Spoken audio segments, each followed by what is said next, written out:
when I share them, there's like a magnifying glass that you can use to like pop them open a little bit. I Oh, don't know if you're you do you're that saying normally. within roll 20? Uh-huh. Okay. That's better for the stream if we do that, or if you want to do that. Okay. And then like on the maps, it's always nice to be zoomed in as much as you can, so it like you don't see a bunch of blackness. You see the sort of area that you're in. Some of these maps are really big, and we'll be in very small parts of them and stuff like that. All right, so recap. All right, session 16. Last week we started on this whole new kind of thing.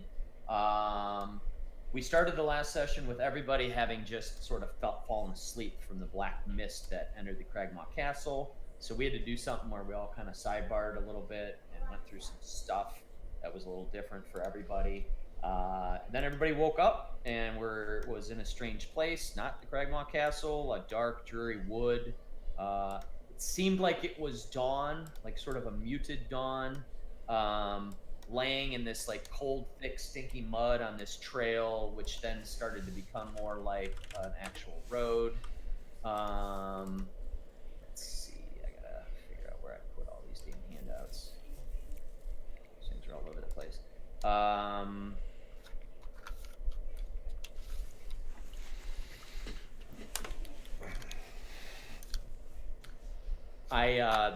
This is just an interesting image to. I was trying to describe the trees and what they look like because they're everywhere around here. The same types of trees.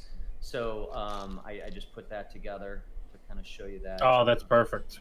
You guys got that? That's Where exactly what I thought of. Yeah. Okay, good. Then I described them decently. And then also weird was that there wasn't the sound of like typical birds and stuff like that, just the occasional howls of wolves and things. The sun itself, as it started to come up, it was even hard to tell what time of day it was, but quickly you realized it was dawn. But as the sun went up, it was very dim, and it's always misty and cloudy in the skies. It's always overcast. It's like London, or something like that, or Seattle. And but the sun itself is just, you could look right at it without hurting your eyes. And then after you guys kind of got your composure a little bit, Spargo was like, "Oh boy, I'm back," and Deckard was like, "What's going on?" So Spargo mentioned his friend Pimiver and stuff. Thornton, you said something about the stars. Yes. They're all out of whack. Thought they were out of whack. Spargle then explained to the group a little bit that he met a fancy dressed lord who told him that if he ever wanted to see Pimber again, and that was the whole kind of what he did with the Yarno's head, and kind of an explanation of why you're here. At some point, Deckard realized all his silver was missing, and everybody checked themselves, and all their silver coin was gone, including a dagger that Spargle carried. Although Alaric didn't even look at his coin purse, he just kind of checked that his sword was still there, and as long as he had that, he seemed to be calm. Thornton then just kind of ran over and grabbed Spargle up off the ground and just sort of held him up in the air and was like kind of accusing him or sharing some doubt about his story, Abuse. why they got here. Sorry. But Alaric broke up the argument and kind of brought some peace back to the group. And then everyone kind of acknowledged that they had some kind of crazy dreams and stuff. Shortly thereafter, kind of in the same area, Alaric stepped onto a small leather coin purse. He popped that up, and it had like a red ribbon on it with a little bit of a seal. I think I did this.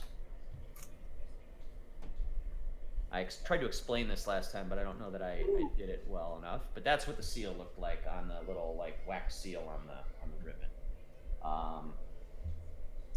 You guys all want to get that tattooed? It's all over my back already. So then the group decided to move down the path and to not try to go back through the black mist. And then so Deckard and Alaric were sort of leading, and they spotted this imposing-looking figure who was just sort of moving back and forth on the trail, like poking into the woods and stuff. He had this like gleaming long sword, and they snuck up on him for a second, and then Alaric said, "Well, let's just kind of address this guy," and kind of walked out into the path, and he was like, "Who goes there?" Alaric introduced himself. This guy mentioned that he was a knight of the Order of the Silver Dragon. He asked Alaric if he was in league with the Dark One, and Alaric said, "Yes, of course we are." And then he said, another minion of Strahd to kill, and attacked. So Deckard and so the whole group kind of got into the fray. At one point, Deckard got pissed at his crossbow and just chucked it in the mud.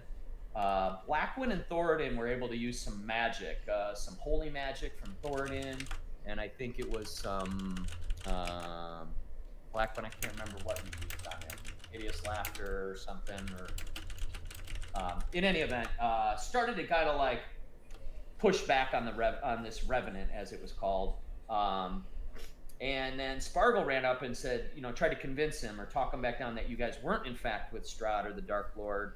Thoradin threatened him and said, you're going to settle down, or if you don't want to be blasted by the holy light again. So then he kind of calmed down and started talking to you guys, which was a feat in and of itself, because this undead creature was just pure rage and always had this focused look of vengeance on his face. At one point, he even paralyzed Alaric with his just vengeful stare, which you guys had never seen Alaric that sort of incapacitated. He thought he was 34 years old, which clearly he was much older. I think Thoradin mentioned something about being a paladin, which then the Revenant asked if Vladimir had sent you guys, who you guys had never heard of. The Revenant didn't know who Tyr was, who Thoradin worships. Anyhow, kind of convinced this guy that you were against Strahd and not with him, and then so he told you to seek out Vladimir in Argyn Vasthold. You guys asked his name. His name was Petor Bolsevik, and he offered to walk you guys there, but he walks at literally a snail's pace and was like just kind of like creeping along. And you realized it would take weeks, if not months, to get where he's going, and you decided to just kind of go it as you're on your own.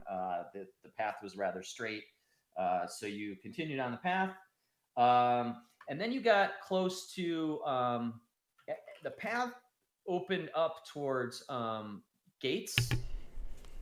I'll show those again. Did you get that? Yep. I love that picture. So, that's what the gates look like. Thoradin was checking them out, being a good stone worker, mason type, but he didn't recognize any of the workmanship. You guys just realized that these statues that you saw were probably 1,000 or more years old. As you approached the gates, like magic, they started just creaking open. And these are massive, massive gates, like 50 feet tall. You would have had a hard time opening them on your own anyhow. And they just kind of opened up, almost like sort of welcoming you in. And the group decided to go through the gates, and they closed behind you with a little deliberation, but you guys decided to do that. I think Deckard and Alaric were looking for a nice camping spot and did find a great spot sort of off the road. And then I need a clarification. Spargle, you said you cast Alarm? Yeah, I believe so. On the campsite? Yep. Alarm. Okay. Correct. Okay. Now, Alarm, if I understand it, is cast on a particular object, right? An area, you can, it says choosing a door, a window, or an area. No longer larger than a 20-foot cube. And it basically alerts you whenever a tiny or larger creature enters the warded area. Okay. So I'm going to take you guys to the campsite. Hopefully this works.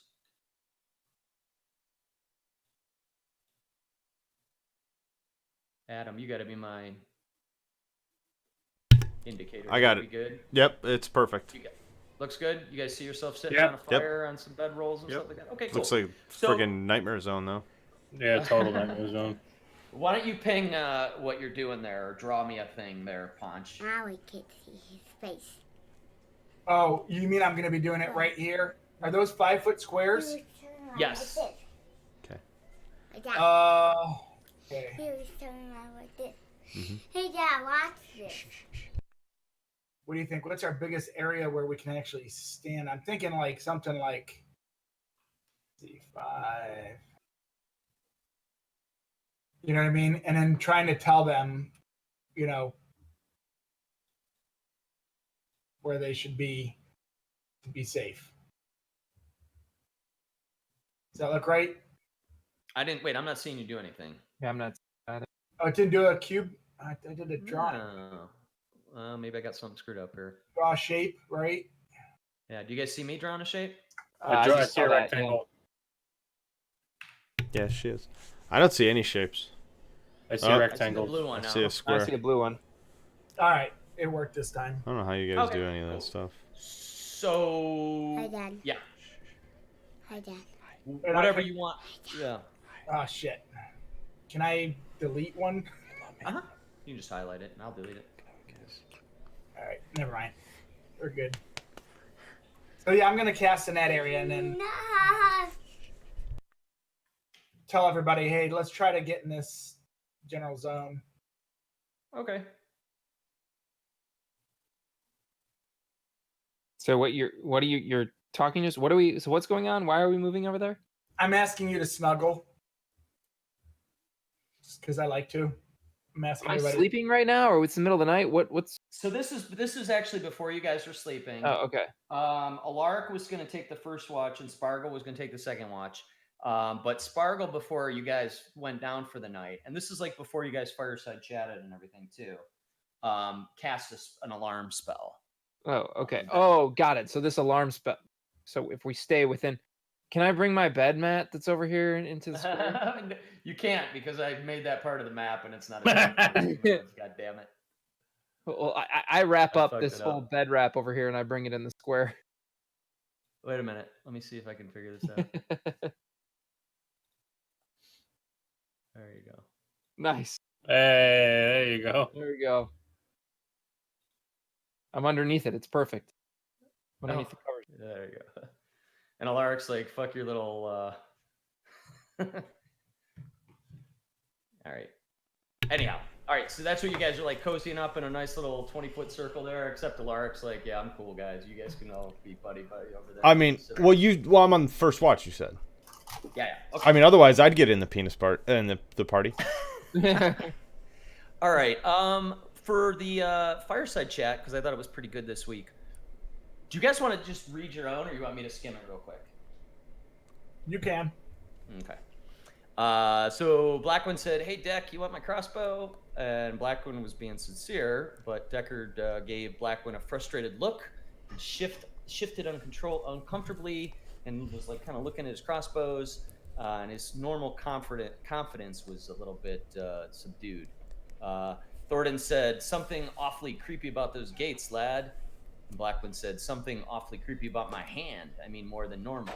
That was also a thing when you guys were approaching the gate. Hi, Dad. Blackwood tried to use his ghostly mage hand to kind of reach out at the gate, and it came out as a magical glowing hand, but instead of being a normal looking hand, it was all like skeletal and had decaying flesh and just looked super gross.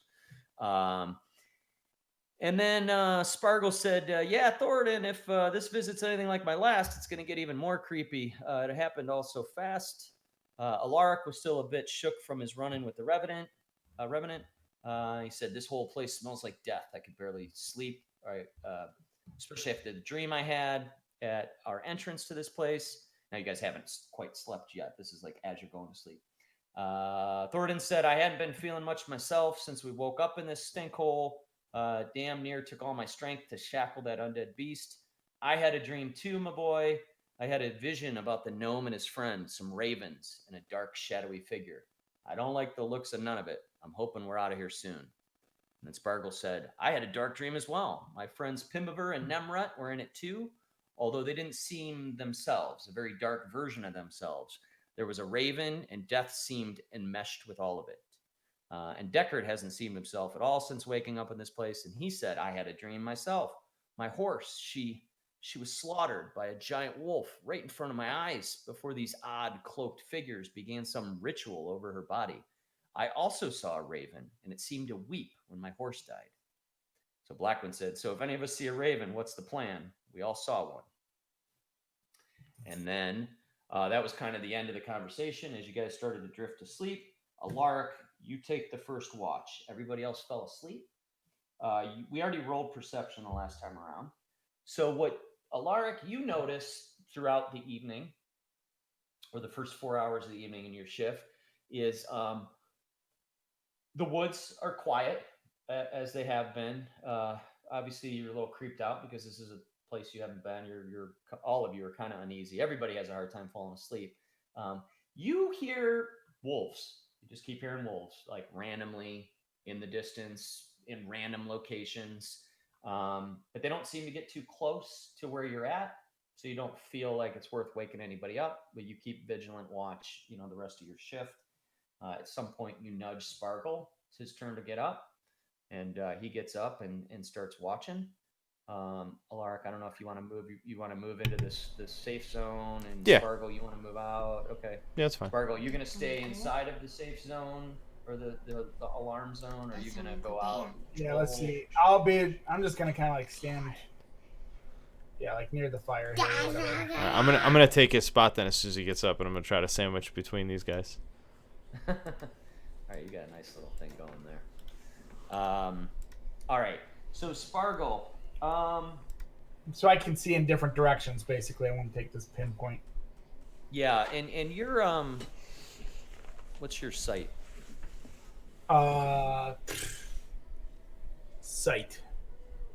You have dark vision. You have I do have dark vision. you have dark vision that goes 60 feet. Yeah, I'm a gnome. Okay. All right. Okay, cool. I'm sorry. I need one 1 minute. I'll be right back. Okay. And then we'll get going. I speak Orc if that helps the group. Still trying that, huh? I'm gonna try it. I'm gonna keep trying it. I might as well make popcorn. It's good, man. Where do you see your vision again? It's right on the left side of your screen under your passive perception, investigation, and insight. Oh, there it is. I thought it was in a box. All right. Yeah. Dark vision 60 feet. Mm-hmm. Let's see. We have gnome, me. So is Deckard the only one without dark vision? Yeah, I don't have it. Because dwarfs do. Humans. Right, but you're yeah. a half elf, right, Crocus? That's good for me to remember. Only where it counts, lad. You just turned into a dwarf. Alaric, Yeah, I that speak also Elven, doesn't so- make sense. Like, do elves? I don't know. I do remember. Sorry. No, that's right. About halfway through your shift, you start hearing thunder and lightning. And it gets a few degrees cooler, and the wind picks up, and you feel a pretty good storm come rolling in. So it's making a good amount of noise around you, and it's starting to get a little, uncomfortable. Everybody around the camp sort of bundles up a little bit, puts blankets and stuff over their heads. You guys don't really have much good shelter. But then you notice that the wolf sounds get closer. They seem to get close and then stop and then kind of pick up in the distance. And then the next time you'll hear maybe two wolf sounds that are real close, and then they move back into the distance. Almost like you get the sense that they're maybe circling around your area or converging in and out of where you're at. It's up to you whether you want to wake your group from their rest, or just continue to scout.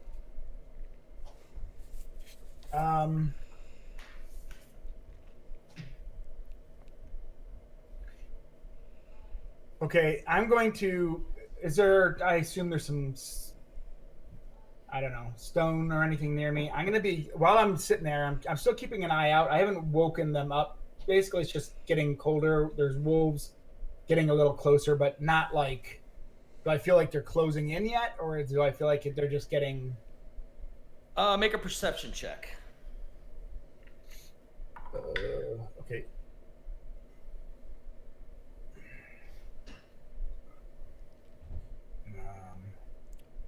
Sorry.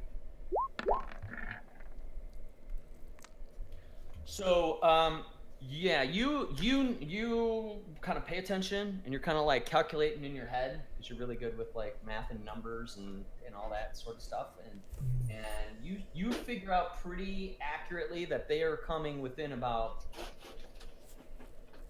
right outside of your dark vision. All right, then I do. They're getting about 60, 70 feet away before they seem to like back off. I'm gonna cast a minor illusion, and just it's can be up to 5 feet. It's just gonna be basically on my shoulder. I'm doing a huge raven, Okay. Ooh. and I warn the group. I don't like try to panic you guys, but I'm like, some wolves are getting pretty close, guys. Just heads up.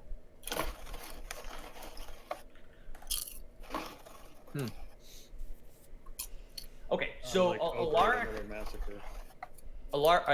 Spargle wakes the group, and you guys see a big raven sitting on his shoulder, instead of the weasel that you're used to seeing. On whose shoulder? On Spargle. I do say, don't worry about this. It's an illusion.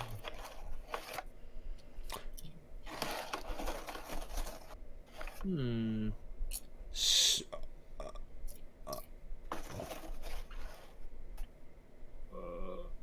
Adam, you okay?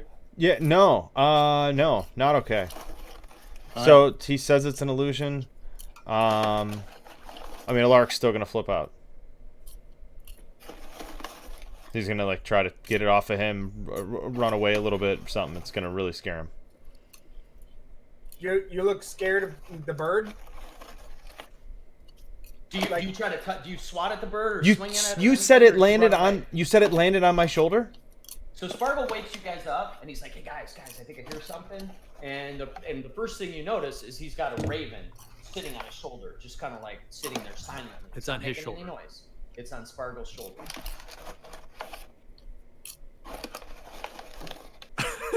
Hey Matt. Spargle, Wait, hold on. Time out. I'm sorry, Matt. I texted you like 1,000 times. The popcorn's really loud. Oh, I mean, like really loud. I'm sorry. No, Just say something. It's I look at your phone. I sent you literally 400 text messages. I have Slack up. I don't know. You could just say it. Just say like the popcorn's on. I don't know. Well, Popcorn's you have up. to pay attention to Slack if you have it open, because I might be sending some people stuff. Just FYI. Okay, so I'm. Yeah, I don't care if he says it's an illusion or whatever. I'm still gonna. Yeah, I'm gonna still be afraid of it, and I'm gonna try to. Am I laying down or am I standing up at this point? I make it go away. He seems very disturbed by it, so I just dispel it. Yeah. Alright. And I say, Which freaks him out even more. big guy, it's just an image. Sorry, didn't mean to scare you. Okay, then Alaric's okay. I mean, Alaric sees it disappear as an image. It doesn't like fly away.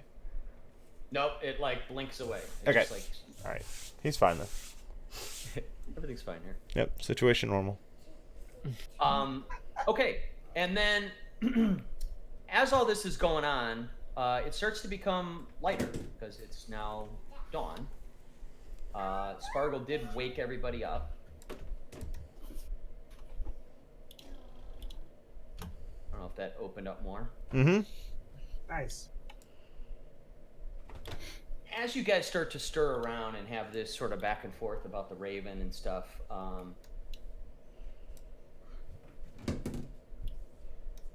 everybody hears the wolf snarling again.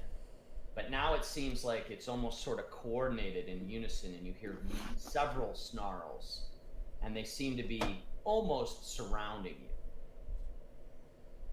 And now it's close enough that you start to hear like snapping sounds and branches and trees. And then mere seconds later, before you can even really react or talk to each other, you're not it happens so quickly you're not even really sure, but a number of wolves bust through the trees and the brush around you and sort of jump the whole camp. But what shocks you is the sheer size of these wolves. You have never seen anything like this before. We don't have time to say anything. I mean, you could shout some word of warning or something very quickly to each other. That's about So it. like as we were hearing them growling, we didn't have time to just make like a quick statement.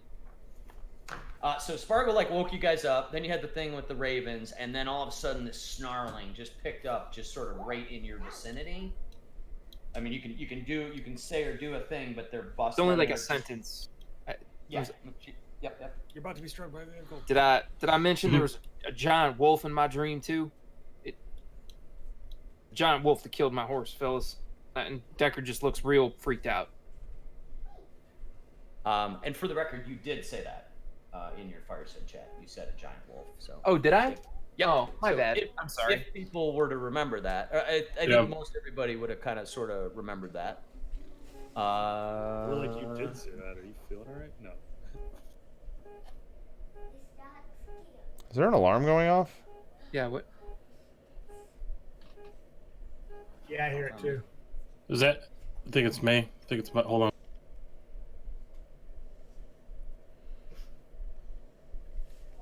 I don't know if he can still hear me, but I'll keep going. 'Cause it's Yeah, super- he should be able to with his headset. Okay. So when you see the first sort of wolf leap through, and it comes from the northeast, it sort of jumps right through these trees here. Oh, look at the size of that fella. Yeah. So the wolf itself.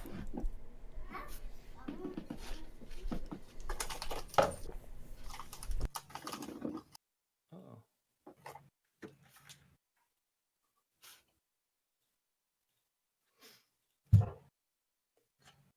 This immensely large black wolf seems as big as a horse, maybe a small horse, but still quite large. It has fiery eyes and a thick coat of fur and spikes crowning the top of its spine. So it's got like little sort of like a ridge, like almost like a ridgeback of a wolf. And it looks absolutely vicious, and its face is just snarls and spit and just snapping and anger. As 5 of these things jump from different angles outside of from the trees, and roll initiative.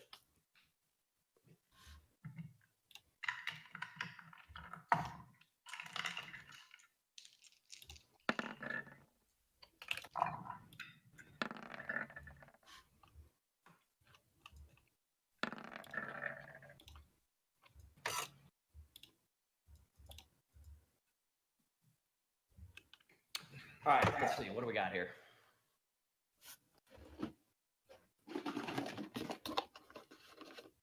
Who had the highest?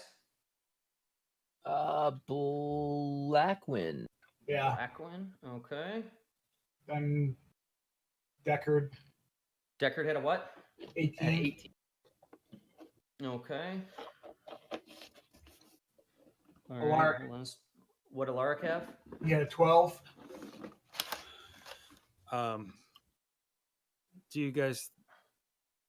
Should I want to talk to them, but I know they're just gonna be like, we're gonna kill you. Should I, like, do you guys just want to fight? Can you? Hey talk man, to you know the most important thing speak with is animals. you do whatever you want to do on your turn. Well, no, I know, but I'm just saying. I guess is there time for Blackwing to be like? No, there's not. It's gonna happen real quick. So do what you want to do. If you want to try to talk to him, talk to him. If you want Are to they- shoot him are with they- Eldritch Blast, do that. Are Do they? what your character is gonna do, man. Do what your character's gonna do. Are they just? Doesn't standing matter there if we though, like Dan, it or Are they not. like about to pounce on us? Like, are we engaging in combat whether we like it or not? Or are they just kind of like surrounding us? and Well, being when we like- roll initiative, No. we're engaging. That's right. They're like pouncing, and us all rolling initiative is like who gets to act first. Okay. So All this right, is we're like, not gonna- this whole okay, thing just well- like sprang into action. Okay. You do whatever you think your character would do. Can I use Spectra? Are we still organizing? It's not my turn Yeah, yet. I just need. I'm missing somebody's initiative. Alaric was. No, wait. Who'd I miss? Spargle was I had a 9. a 9. Okay. but for the record, you guys did get a short rest or a long rest, so you got your full rest. Yep. At this All point. Which I think we probably did between sessions. So okay, you guys see the whole camp area. You see the 5 wolves that have just sort of busted through all these trees. You see like branches and thorns and stuff going everywhere as they kind of rip through. And Blackwind, it's your turn. Hey. I'm pretty sure the answer is no, but can I use Mage Hand to throw one into another one? I don't think so because I think there's a pretty low weight limit on Mage Hand. Yeah, it's that I can't carry, but it doesn't say anything about like pushing. I guess I think that means carry that's is the amount of weight that it can All right, affect. I'm gonna pull out the big guns and just do Witch Bolt off the bat. There you go. That's my heavy hitter. So Let her loose. that's gonna be a hit. Which one are you hitting? Oh,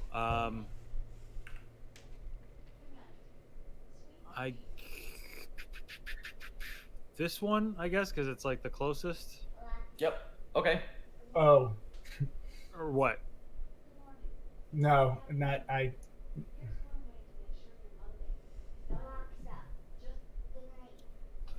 So I should roll 2d12. Yeah. So all right. So yeah, you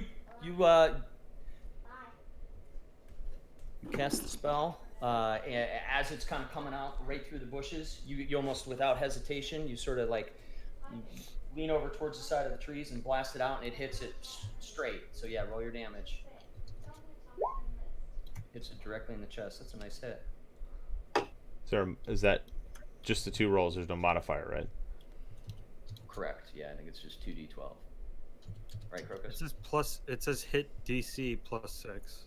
Right. That was what you. That was rolled on to your get hit, right? Oh, that's 17 my plus spell. 6. Yeah. Uh huh. Yeah, I no, think it's just 2d. It's just 2d12. Okay. That's good. Uh huh. Hopefully these guys don't have as much HP as Mr. Revenant back there.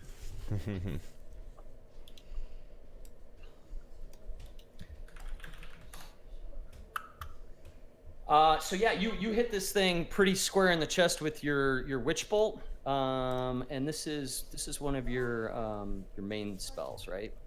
Yeah, it looks So a it's lot like it looks just like Eldritch Blast. It's just a beam of crackling blue energy. It's like blue, like real straight, kind of focused, like energy lance almost that comes out and hits this thing in the chest. It almost has a surprised look on its face, or its eyes go wide a little bit. Maybe these things are used to just jumping unsuspecting travelers and didn't expect any kind of pushback, but it hits it pretty good. It still lands on all 4s and now is snarling at you. You guys don't hear that music, do you? Mm-mm. Let me know if you hear it. Oh, you just reminded me to turn the music up on this.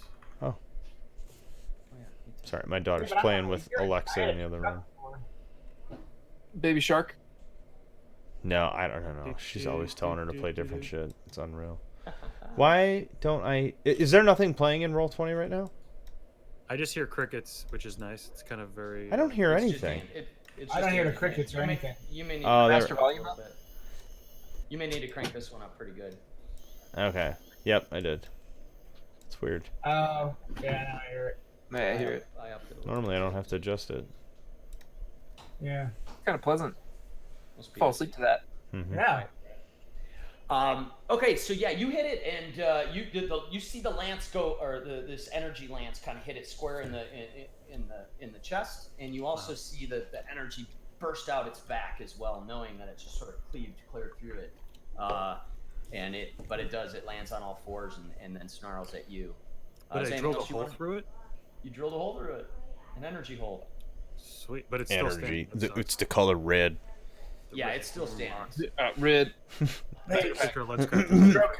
Box. Is I that can't, the one I that, can't like, do anything stays- else, right?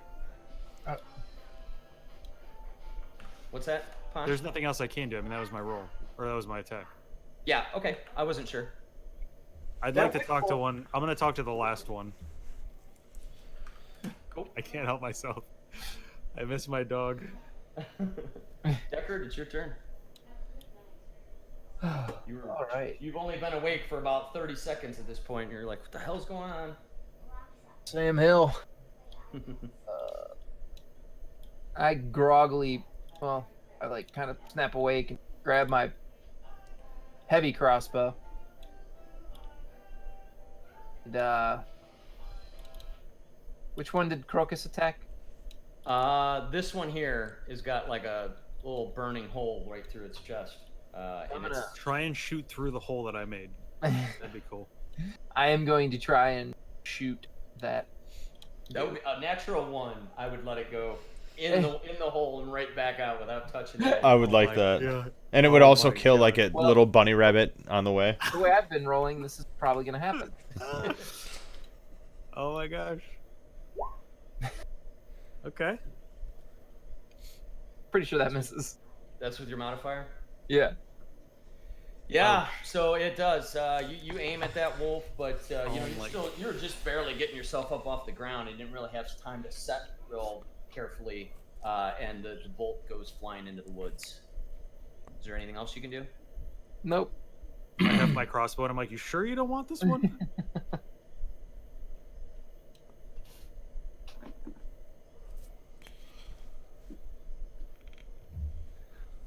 Okay, so then this wolf, kind of seeing the damage that that Blackwind did to the other wolf, this wolf moves.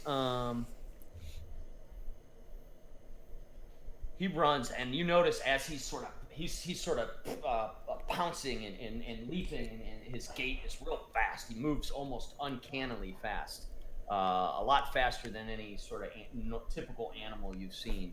Like cheetah speed, basically. He comes running through the camp and almost kind of like makes a sharp corner and kicks up a bunch of mud and stuff as he leaps clear over Spargle and Alaric and tries to attack Blackwind. Ouch. Almost kind of just pouncing on top of him with his jaw sort of wide open, trying to get around his throat. But it's a 7 to hit. I assume your AC is better than that. I'm a 13 AC, so sorry. So he puppy. comes down kind of like right where you're at, and it's just snapping so viciously that he just snaps a bunch of air around you as you just sort of like go like this and kind of luckily dodge out of its way. He is Sweet. standing right in front of you and right next to Alaric now, and that's what he does. The other wolf, the one that just got the one that got that you burned a hole through, he sees Spargle, sort of the shortest guy, standing right near the campfire, and he comes leaping forward and tries to do the same thing, just pounce right on top of Spargle. Another 7. So he comes down on top of Spargle, and the you're muted, Punch, but the bite actually starts to come down around like onto Spargle's chest. But you guys see that like that sparking white glow of his mage armor as these big giant teeth. I mean, these teeth are like a good 4 or 5 inches long each. Don't pierce that, and his mouth just kind of snaps back open, and he shakes his head and stands there in front of Spargle. Alaric, you've now seen these 2 wolves come flying in, attacking your 2 magic user friends, and one of them is standing right in front of you, dripping saliva all over Blackwind, and the other one is snapping at Spargle. The one that attacks Spargle is the one that's injured, right? Mm-hmm. Yeah, I can even try to mark something a little bit here, like. So the problem is though, if I try to attack the injured one, it's gonna give this one in front of me an attack of opportunity, I think. So I'm just gonna swing at the one in front of me. So I'm gonna assume at this point that Alaric has his greatsword drawn, and he doesn't have to move at all in this case. So he's just gonna let out a battle cry and pop his rage. What's the battle cry? Do it. Wait, hold on. I forgot a thing. Power skull. Wait, yeah, I gotta fucking hold Fuss Rodak. on. He's gonna go by the might of Tempest as he pulls his sword off his back. Although he already had whatever. And then Tempest? what? I didn't know that your guy was Tempest's dude. You should ask some questions sometimes. No, now. He is so he is enraged, and he is just gonna try to slam this wolf right in front of him. And he is going to do it very recklessly because he doesn't like these wolves. So many numbers. All right, so I'm gonna roll twice here. So rage, you get. Yeah, I want to make sure. I only did this last time.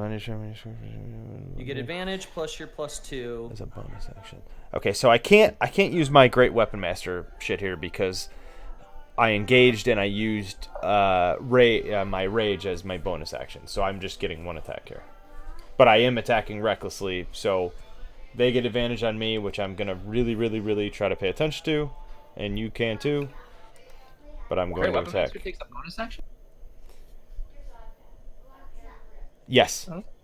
Yep. Does? You can make one melee weapon attack as a bonus action. Right? Oh, I thought you were talking about. Oh no, that's right. I'm sorry. I forgot.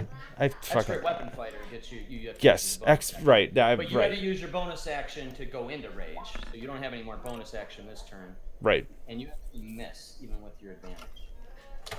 Yeah, You and can use your -5 plus 10. I didn't use my -5.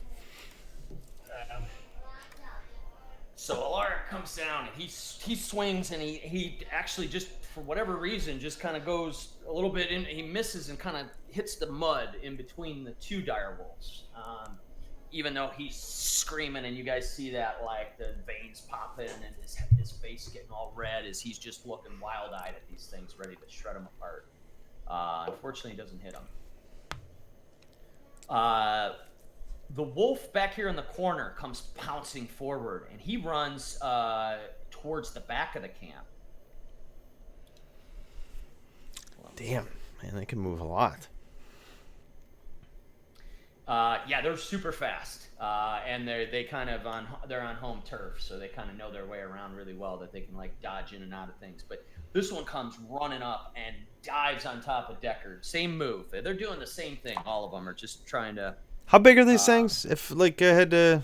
Direwolf. Like a large pony or a small horse. So they're pretty big. Is this? Sorry, out of character. Like, is this? They're called large. They're considered large creatures. Is this? Are they creatures that maybe any of us have ever seen before, just off the top of your head, or would that be something you want to make a check on? We can make a check on that.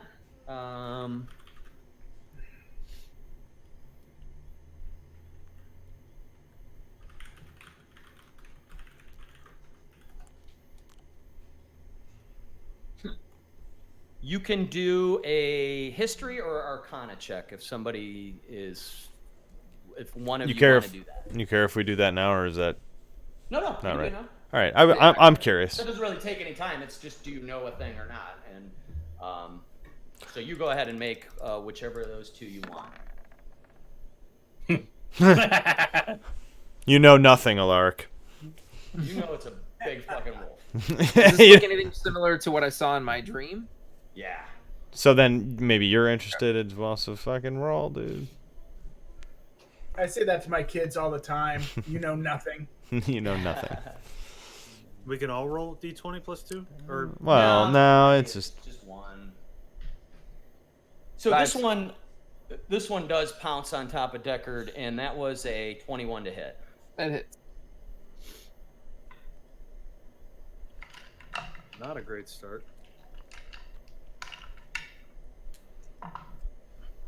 Does 10 piercing damage, and you need to make a strength check. Strength savings throw, sorry.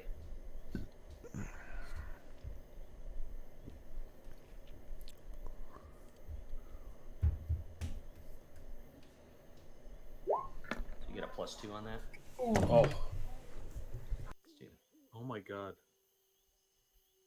telling you, law averages, man. You're in for a nice run here eventually. That's what I'm saying. So this thing, so it leaps on top of you, and you know you're a strong guy. You're standing up to it, and even though this thing is so massive, it comes down on your neck and starts biting deep, digging deep into your like shoulders, and that you feel the teeth sink in, and it kind of turns you to your side, and it flips you backwards and drops you to the ground. It now has you pinned prone. So you're prone, and I also need you to check. Disc slack. Okay, and then the wolf just sits there, is kind of like just almost holding you down. Thoradin, it's your turn. Are there any twigs or branches around here that I could grab? I gotta see this.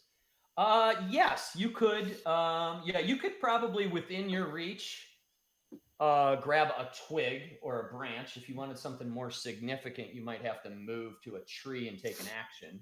All right, I would like, if possible, I'd like to take one of those twigs or branches, have it catch fire in the fire that we have going, and then hit the wolf that has Deckard pinned. And I'm a tavern brawler, so I have mastery with improvised weapons. So, okay. All right. Okay. So let's see. So you're going to have to use your movement 5, 10, 15, 20, 25. I'm counting from you to the fire to the wolf, and that's 25 squares. So you got enough movement to do it. Because oh, sorry. Roll just a roll a d20. Okay. I have a certain difficulty check in mind as to whether you can catch this thing on fire. It's wet, it's muddy. You have 6 seconds to get basically to get a. That's what you needed. So you get to the fire, and you're kind of holding it there, and it just starts to catch a little bit, and then you run yourself back over right in front of this wolf that's on top of Deckard. Yeah. Okay. And then go ahead and make your tavern brawl or whatever it is attack, which is a what do you get on that? 25, a d20 plus 5 to hit. So okay. So 20. Okay. Nice. So and then you smack this thing in the back. Now this branch isn't big enough to really do a lot of damage to such a large creature, but roll your tavern brawler strike, your d4 plus 3. Nice. Okay, and then roll another d4 with no modifier. With no modifier. Nice. Nice. High rolling, baby. One, right? All right. So yeah, when you bring it down and you hit it, and you actually you bring it down with a lot of force, you know, you just get it and you feel it kind of crush you feel a couple of those little spines across its back crack, and then after that, the flames from the stick sort of singe the back of the place where you knocked off the little spine, and you create a nice little burnt spot on its back. The stick breaks and goes and puts out the flame, kind of land. The wolf, though, feeling the sort of the pain of this, lifts its head up off of Deckard and turns to you and snarls. So the wolf's not on fire. The wolf is not. It wasn't significant enough to catch it on fire, but you did a little bit of fire damage to it. All right. Anything else you want to do? So it says with a bonus action, I can grapple the target. Now it also says that I can only grapple things that are One size bigger than you. Yeah, so I'm going to assume that these little ponies are too big to grapple. It's a big pony. But maybe given the situation, considering I hit him really good, he's all fucked up, maybe I could grapple this one. I don't know.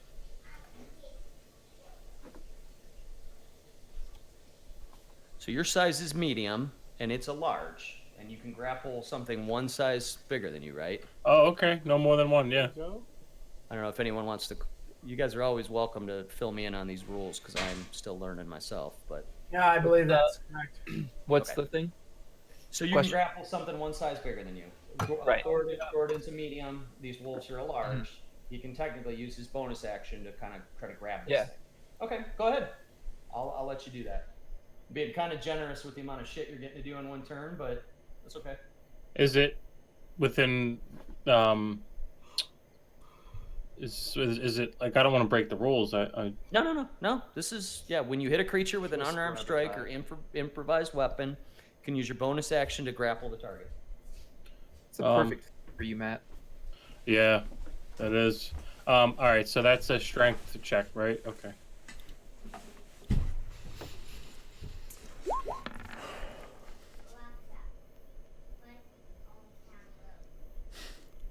$18. Okay, hold on. I think that's a challenge with this thing's strength check then.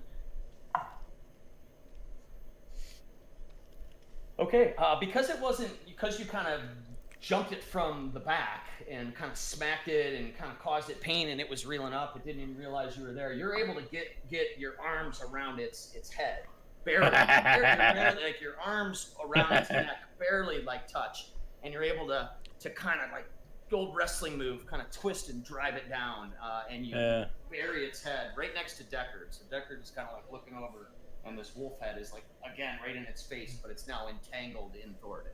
And I say to the wolf, "Leave the cowboy alone, you ugly bastard." And it just keeps snarling. Spargle, it's your turn. Okay, so that one he's grappling with is still. I mean, is that pretty bloodied too, or not? He's got like this huge singed mark on his back, and is got a big kind of gaping hole in its back. Okay, so I'm gonna let off a scorching. Let's see which one is it? Scorching ray, but I'm gonna put little red dots on the ones that have been hurt. Just for okay. Now they're kind of like next to me. Can I do a shot at like this guy and this guy? The bolts, they're separate bolts. I'm not seeing your ping in there, but sorry. oh, Bing there you go. I saw that one. and Bing. Okay, so the one that's not been hurt, and then the one that's that Thornton has wrapped up. Right. I'm gonna put 2 into the one by Alaric, and then do I have a shot at this one though? That's what I was wondering. Can I shoot at that one with the third? Wait a minute. Sorry, what are you trying to do? Which spell? Scorching ray. It's 3 bolts, like magic missile. But Scorching ray. I can pick different targets. So you make an attack on each one. You are absolutely. Yeah, no, you got a clear line on all of them. Okay, I'm just gonna roll 3 times. Excuse me. Now the one is grappled. That's why I was asking. Do I have a clear shot at it? Well, what I'm wondering is, let's see, when you're grappled, what happens? Do you get Disadvantage.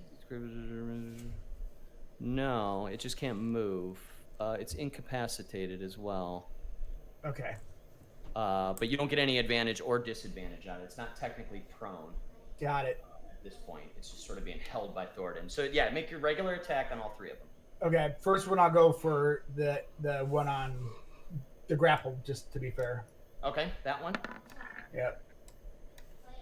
16. Mm-hmm. Okay, that one hits. Why don't we roll the attacks on all of them? Yep. That's this next one, I assume. Yep. Yep. Okay, so Spargle kind of stands up, little dude, right by the fire, and he's kind of looking around, and now you're surrounded by all this chaos, and you just see him almost like one of those weird little like fireworks displays that just you light it and it just kind of shoots off in all different directions. Spargle doesn't move his body, but he's just going, and like you see 3 of these firebolts come out, and all of them meet their targets. They go simultaneously. You see like flashes and singeing fur as these 3 bolts hit the 3 wolves. Roll your damage, and I'm going this one, and then this one. Okay. So kind of left to right. And I'm like, time to scorch. And then that's an 8 to the first one. Yep. And 4 to the second one. Yep. And 7 to the last one. Yep. Okay. Yeah, and so these bolts hit, and you guys start to smell like singeing fire or singeing hair, and the two leftmost ones, the one that's tangled up with Thoradin and the one that's right in front of you, Spargle, look pretty banged up. They look like about half health at this point. The other one that's by Alark and Blackwind got hit as well, but he doesn't look too affected. As bad. As Okay. bad. A wolf from the far side comes running up.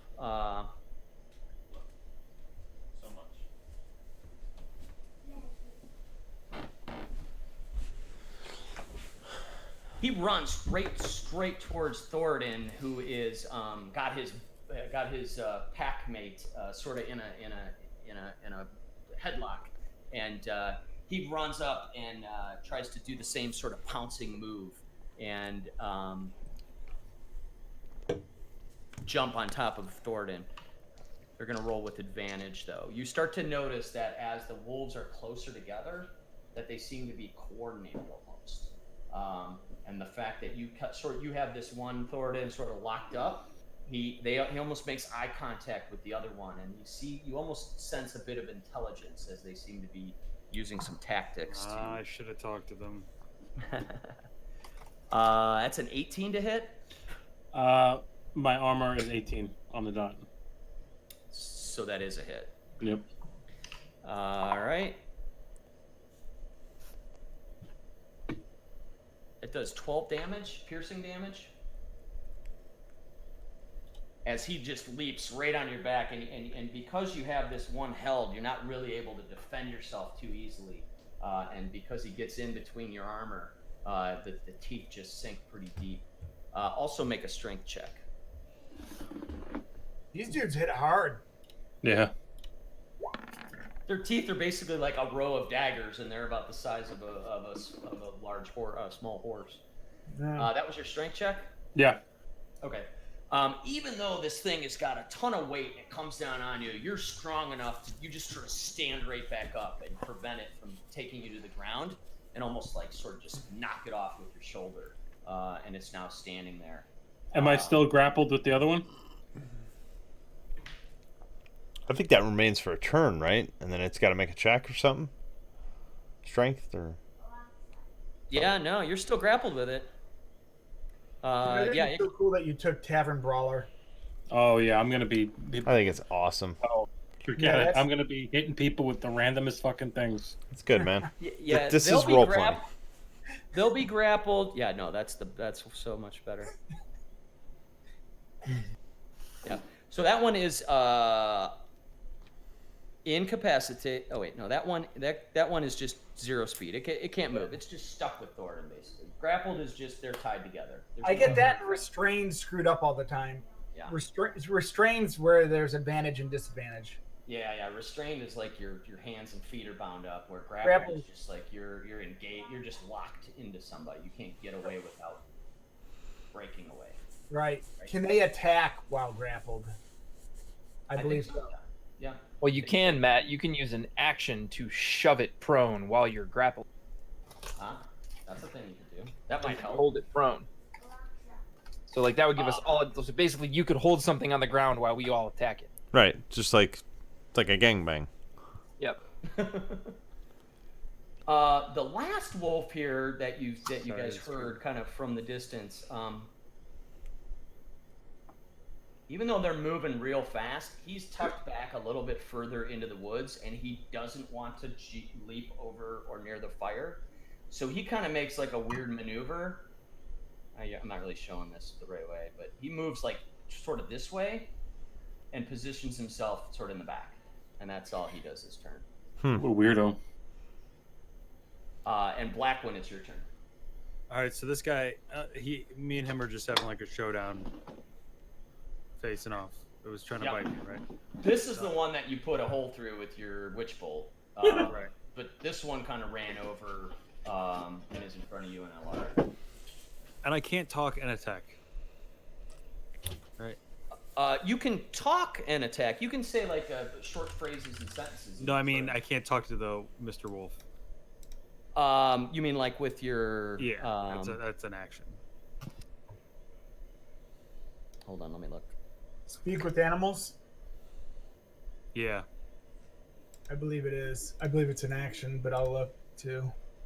Yeah, I think I'm just gonna have to cast Primal Savagery. It's an at-will full action. Yeah. You would have to use an action. You'd have to use your turn to cast that, and then you'd be able to say a quick thing to him. You know how like you see the spell, and then to the right of it says like 1A, 1B, 1R. Yeah.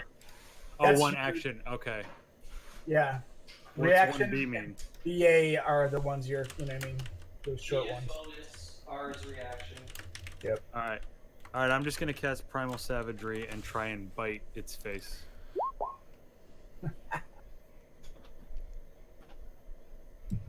What was the attack roll?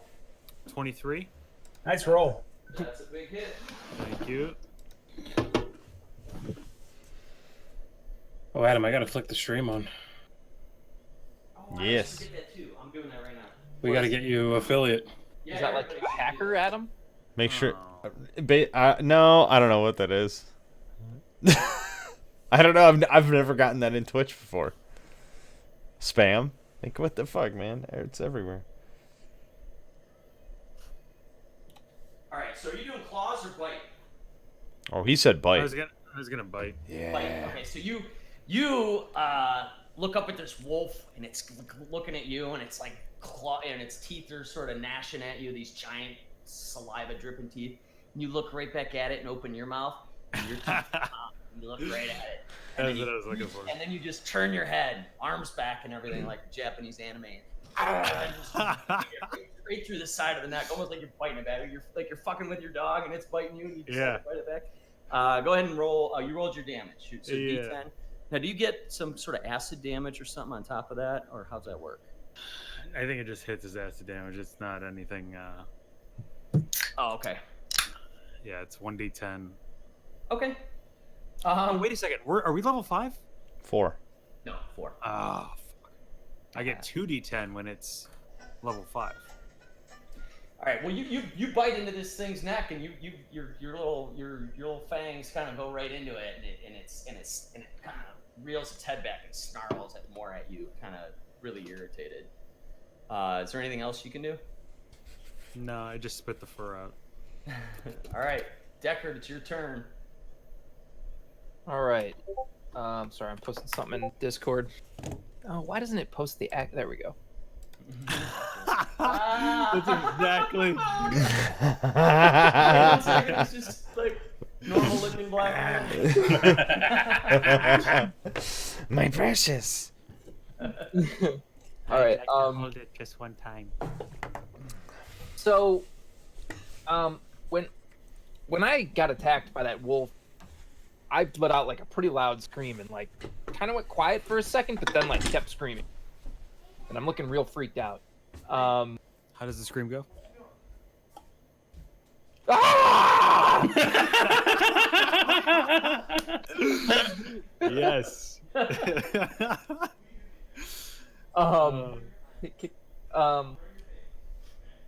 So sorry, I don't know why it. So Okay. you're still prone. Yeah, I'm prone. But I'm not grappled. Right. No. Still laying on the ground after that thing knocked you down. And is this wolf still in front of me, like ready to attack me? Dan? Well, I have one of them grappled, but I think the other one is ready to go. Yeah, no, the one in front of you is grappled by Thornton. Okay. Got it. The But, like, one, these the one wolves behind him. These wolves look like they want to kill me. These wolves look like they want to kill all of you. Okay. You can hang out. They're having breakfast as far as they're concerned. Well, I toss my heavy crossbow aside and draw my dagger and hand crossbow. Okay. As I stand up, that uses half my movement, right?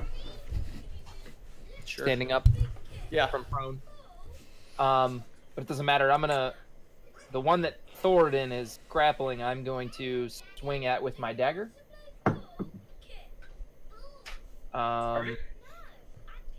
7 or plus. You're due a crit. 7. 7.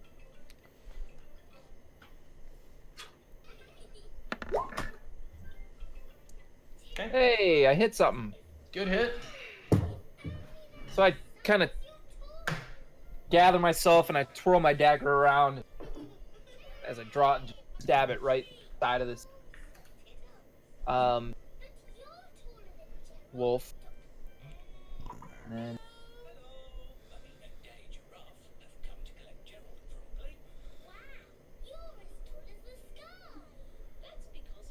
someone playing? Oh, I got it. Do you hear her iPad? Oh no, it's fine. No. I mean, I can turn it down. 6 damage. Okay. And then I bring my crossbow around, and as I'm bringing it around, I kind of look at it for a second. I'm like I look at it like, oh. And I plug it right into its side. I'm gonna staple it.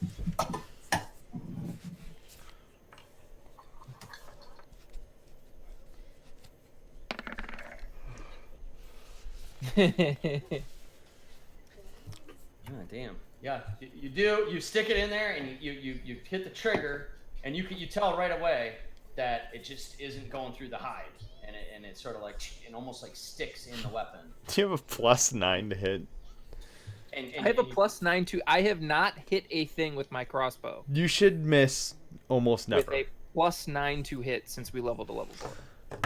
That's nuts.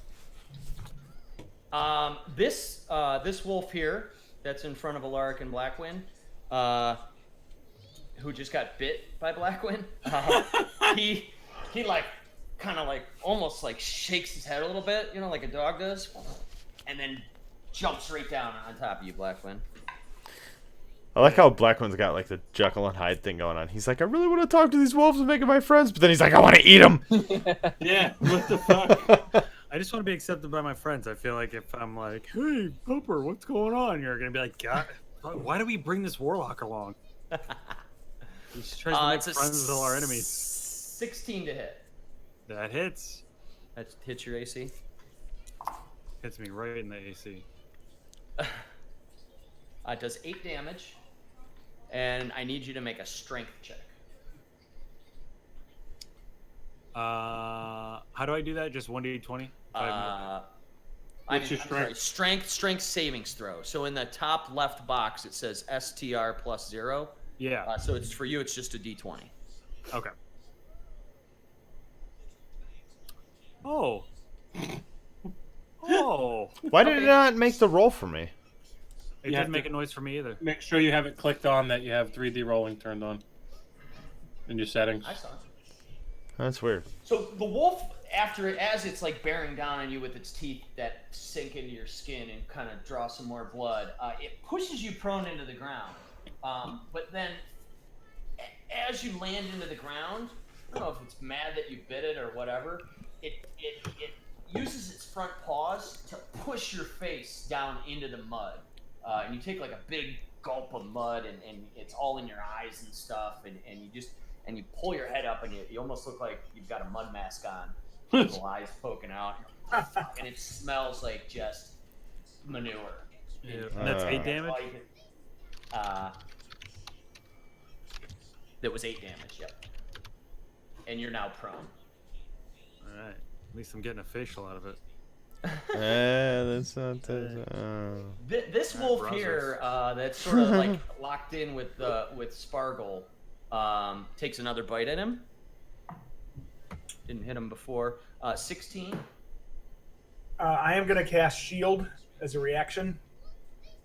Okay. Go ahead and click that off. That gives you 5 more AC. Yep. Okay. So that doesn't hit you then? No. 16. So your AC with the shield is what?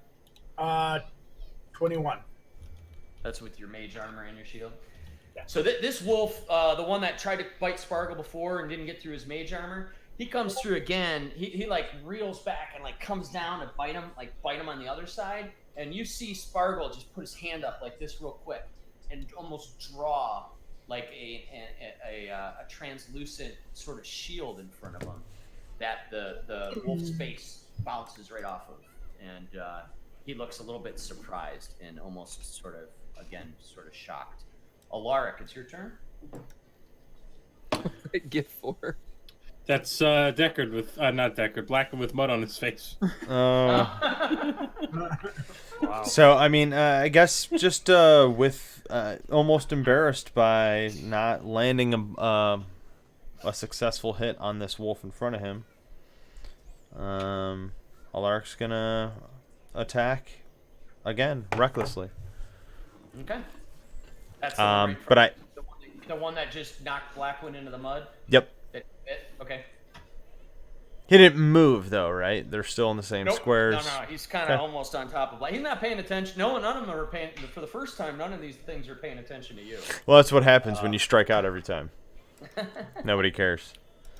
So I am going to do my fucking feat thing with Great Weapon Master. So I take -5. Why isn't it right here on my main page? It should be right here. Traits or something. I don't fucking know. Yeah, we know why Adam's yelling. No, it's just annoying. Okay, you can add +10 to the damage, but you're taking a -5 penalty, but you're rolling with advantage. It's -5, right? So I just get +1 rather than +6. So I'm gonna roll twice. 17 and 7. Okay. So this time, I don't know if you want to add any flavor to it. I'm not really sure what your Great Weapon Master's doing. It's just kind of showing that you're even more sort of skillful and proficient with your weapon. Like you're taking a particularly expert swing on it. Right. So let's say that so since I missed the first time, right? So Alaric reared back with so much confidence his last attack, straight back and came down and missed. This time he did kind of the same thing, but just like took a little bit of an angle, right? So it's like a baseball player that struck out 8 times in a row, and he's like, maybe I should adjust my swing. So he came back and like caught a different angle. Going lefty this time. Yeah, sure, right. He's a switch hitter, Lefty this one. All right. but just when he's attacking things. Oh, you're telling everybody about that already? Yeah, sorry. All right, go ahead. So that's a good hit. Now Two. So you're getting +10 damage. Right, so we just add the 10 damage, so that's in there. So I roll 2d6 plus 4. No, I'm sorry, 2d6 plus 6, because I'm raging. Because you're. Wait, hold on. raging, +2. I want to make sure I didn't. 2d6 plus. You attack. Oh, okay. So my I'm right here. So as long as I attack, doesn't say I have to hit. My rage continues. Right. So if your rage ends early, if you're knocked unconscious, which I wasn't, if your turn ends and you haven't attacked a hostile creature, I did attack, but I didn't hit. Yep. Okay, so I'm good. You're So getting a 2d6 plus 16. 2d. Oh, right. Yeah, right. That's right. I can just roll it that way to make it easier. So 22. So you guys all hear this. You hear just the like a power lifter kind of lifting this that grunting sort of just that extra sort of emphasis that he's putting into this strike, and he hits this direwolf so solidly that he knocks him off of Blackwind, and it lands on its back, and its whole front chest is cut wide open, and you actually see entrails and stuff coming out of this wolf. It's twitching on the ground and barely gets itself back up. It's alive, but it's just got blood and guts spilling out of it right now. Okay, so in that case, as I see how much I mutilated it, I am going to use my frenzy. Okay. Which means I can just use my bonus action, which I have not used this turn, as an attack. Now, I want to make sure... Let's see, your bonus... Want a frenzy, you can make a single melee wait, attack so as a your bonus great action. But real quick, your great weapon fighter didn't cost a weapon. No, didn't that cost doesn't. a bonus? That I was reading the thing where Yeah. when I crit something and I kill it, I get an extra attack. That's Wait a minute. Your Great Weapon Master attack costs a bonus action if you click on it. So I think it's either... No. That's for if I kill something or crit something, I get an extra free attack. There's two things for Great Weapon Master. I see that, but...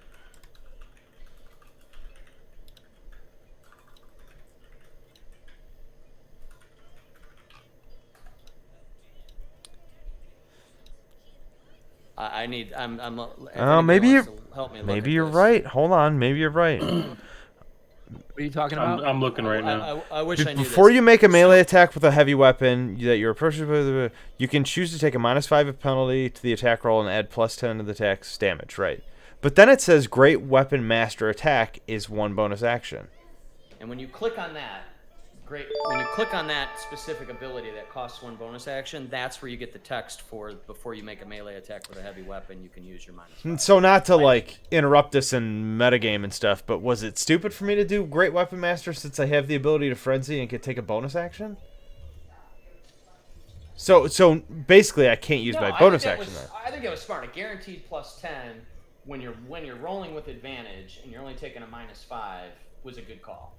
But then my otherwise- frenzy's Where does worthless. it say you have to take a bonus action? If you look at the full description of it, it's stupid because like sometimes it lists just portions of the trait and then sometimes it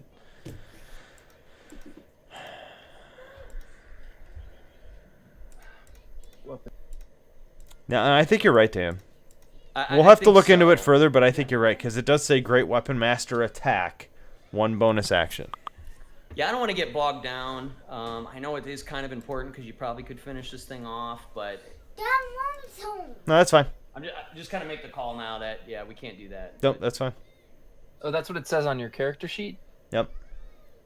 Got it. Yeah, it doesn't say that in the description on D&D Beyond in the feats. No, page. it doesn't. Which is stupid. We got to do some research on that because it might be kind of stupid to have that. If I could, Yeah. I mean, I know the +10 is great, but I could use a bonus action to take another whole attack. So, Right. oh well, that's fine. That's fine. We'll figure it out. We'll Yep. figure it out. Sorry. But anyhow, and it's the the wolf that's down here that Deckard tried to shoot with the crossbow, and who got pinned by Thoradin. He turns back to Thoradin and tries to bite him again. Now you also know this is at the same time you kind of notice that these two dire wolves that are real close next to each other are kind of coordinating their attacks. So the one behind you, Thoradin, is sort of giving the other one a bit of an advantage.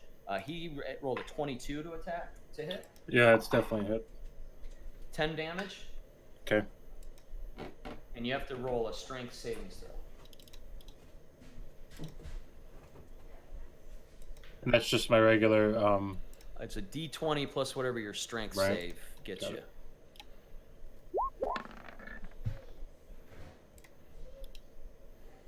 So again, he bites you, and it draws blood and it hurts, but you're able to hold yourself upright and just knock him back off, so he doesn't take you to the ground. And it's your turn. So the one that just attacked me was what? This one, the top one. Yeah, no one has attacked that one. The one that's between you and Deckard looks pretty banged up. All right, I'm going to attack this one. All right, Um, Talon. yeah, I'm going to pull out Talon. And if I do land the attack, I'm going to Divine Smite. So it's go time. So it's a 20 plus 6. 25. Big hit. Talon A big comes hit. straight down on this thing. I don't know if you're stabbing it like a long sword. or I'm bringing it trying to down. drive it right through his fucking. Okay. Yeah. Yeah, it's sort of laying there and flailing between you and Deckard. Yeah, just. Yeah. Drive Talon right into it. So it's an 8 plus 4. I'll roll that now. Ooh. And then I'm going to use Divine Smite. I've never used it before, so bear with me.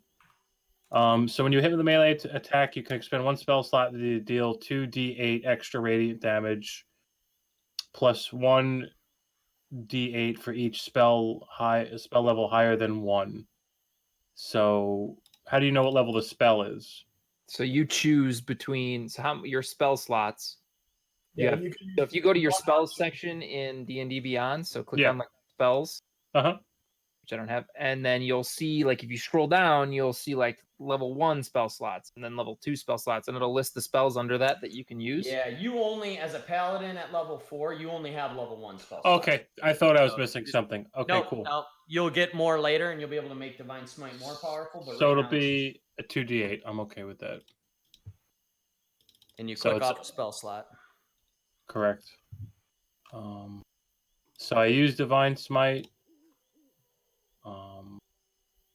And then I do my 2d8.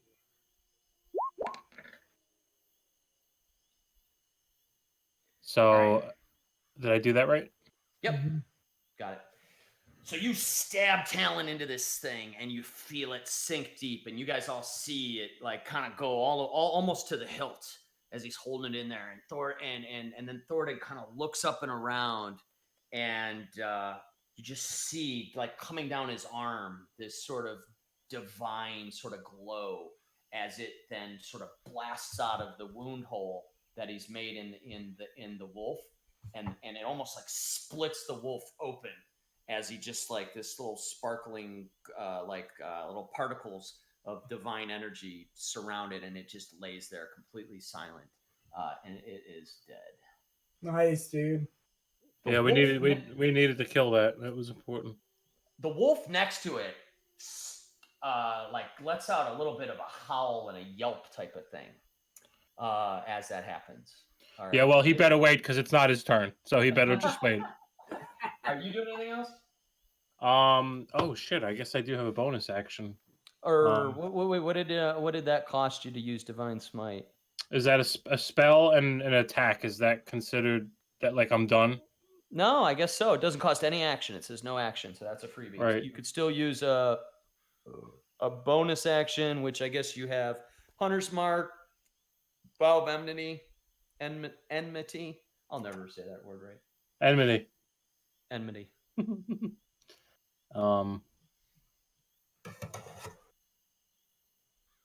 I'm gonna use Shield of Faith. Okay. So So that costs you a level 1 slot. another And one.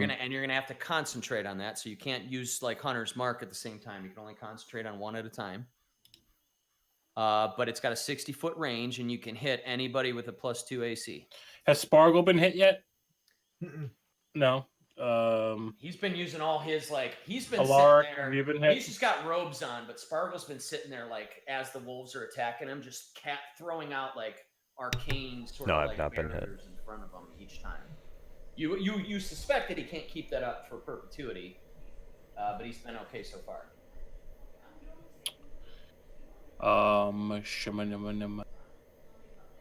I am gonna cast it on myself. Cool. I'm pretty fucked up, so All right. So yeah, you got so you have 18 or 20 AC now. yep. Yeah, and you look pretty banged up. I'm dead. Yeah, Sparkle, definitely. it's your turn. You hear this yelp behind you. You saw that burst of divine energy, and you see this finally one of these giant dire wolves, which I'll just tell you what those are. Split open by Thordan's mighty talon, and the wolf that Alaric attacked looks super fucked up too. It's like it barely got back on all fours, and it's like it's standing up, but you can see all its like half of its innards just dragging, like dangling from its belly as it's standing there. Okay, he's not on top of like Black Window. He just knocked him down. No, Alaric. Blackwind got knocked to the ground, but Yeah. Alaric like almost like a baseball bat, Yeah. sort of knocked the wolf back up Yeah. and like flipped him back onto the ground. Okay, so changing the targets a little bit here, just because they're both facing this way. I'm gonna let off another Scorching Ray.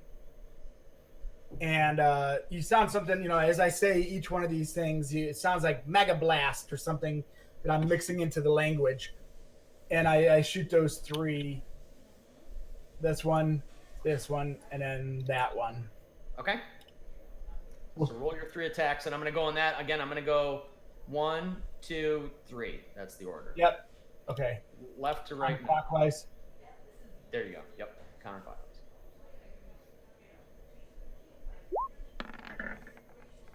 $17 on that one. 15 on that one. Ah. And then 11 on that one. Okay, so the first 2 hit both their targets straight on. The third one goes flying through the trees, knocks a couple branches down, and makes like a big spark, which ironically was right over the one wolf that seems to be the most fucked up. That's the one that just sort of skimmed his head. So roll your damage on those first 2.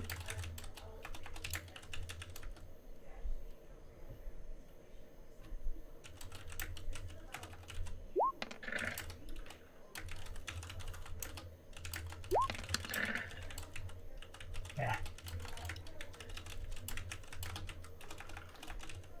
So the first one, the one that's right in front of you, you blast that one, and it sort of reels back, and his whole front chest just lights up with just this big flash of fire and smoke, and that looks like it hurt that one quite a bit. So that one and the one that's in front of Alara are barely able to hold themselves upright. The one a little bit in the distance, you just sort of glanced, and it lit up its back with some fire, and it sort of moved around a little bit, but didn't seem to be overly affected. But that one's still alive, huh? That one you missed entirely. Yeah, he's still alive, barely. Oh, okay. Can you do anything else? Let's see. No, I'm gonna. That's it for me. Okay. This wolf here that no one has touched yet, after he sees what Thoradin did to his buddy, he turns tail, kicks up mud at Thoradin, and tries running into the woods. You get an attack of opportunity, though, Thoradin. So you get a free attack. Okay. I can just attack. Can I cast a spell? Just attack, straight up attack, right? Oh. what can Attacks you of do with it? opportunity are only melee attacks, Just I a kinda- melee I attack? figured that. Okay, cool. and that's unless there's a feat that makes so you can use spells for opportunity attacks. Nice. Okay. Thank you. So you can attack, regular attack with Talon. Is that like War Mage or something like that, or Will What's that? Warcaster. War Mage or something? Warcaster. Yeah. Warcaster, yeah. So you almost notice a second too late that thing's trying to get away, and you swing at it, almost like instinctively, but it's already it's so fast, it's already gotten out of your reach there.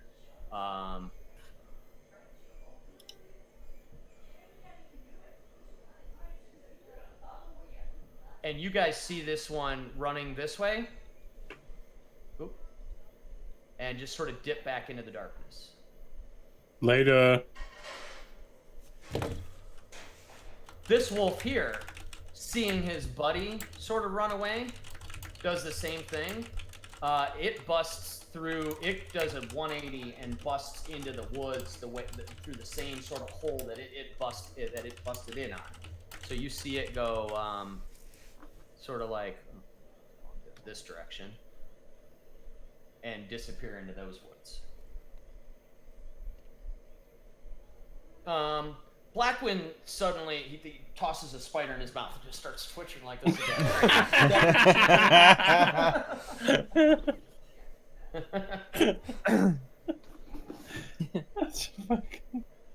Suddenly, Blackwind drops his shorts and just starts taking a big diarrhea shit in the middle of the room.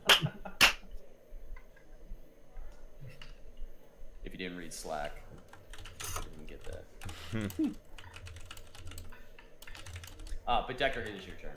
I'm gonna just skip Blackwind at this point. Okay.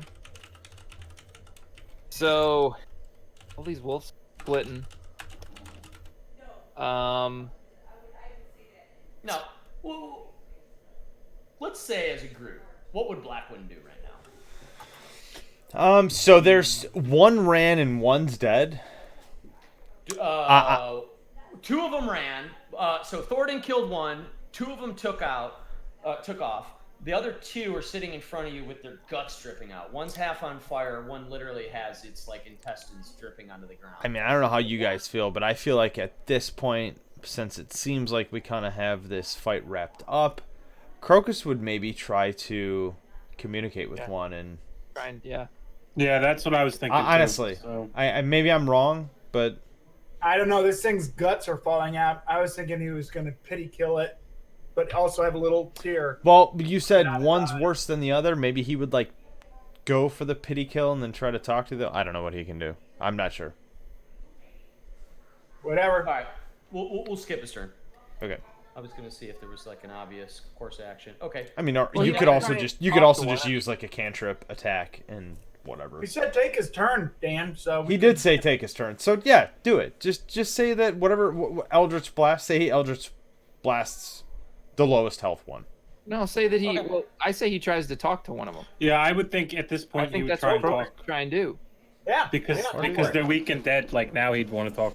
But now we can't our like role play what he would say to it. So Yeah, Right. that's- good let's luck just with skip that. his turn in case he. I don't want to assume that he would attack it and kill it. And I Say he was still because wasn't he the one that got all the mud in his eyes? You know what? I'm just gonna let him hold his action. So he's- yes. Wasn't he? That's right, he's I got, like, yeah, he's he's got, wiping I the got shit mud off on my his face. He's got laughing at me like I have mud on my face. You remember the most obscure shit. All right. So yeah, I'm just gonna let him sort of hold his action, and if he gets back in time, he won't have to wait a full round. So Deckard, it's your turn. Well, I don't want to kill all the wolves, but I guess which one's really effed up? They're both pretty fucked up. The one in front of Alaric and Blackwind is more fucked up. Well, let's not act like I'm gonna hit. So, you know what? I'm just gonna stay back here and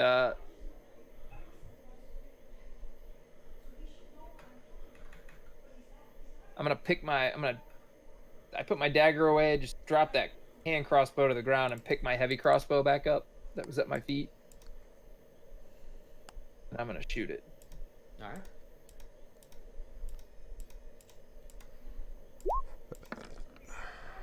Did I just hit with my Solid. crossbow?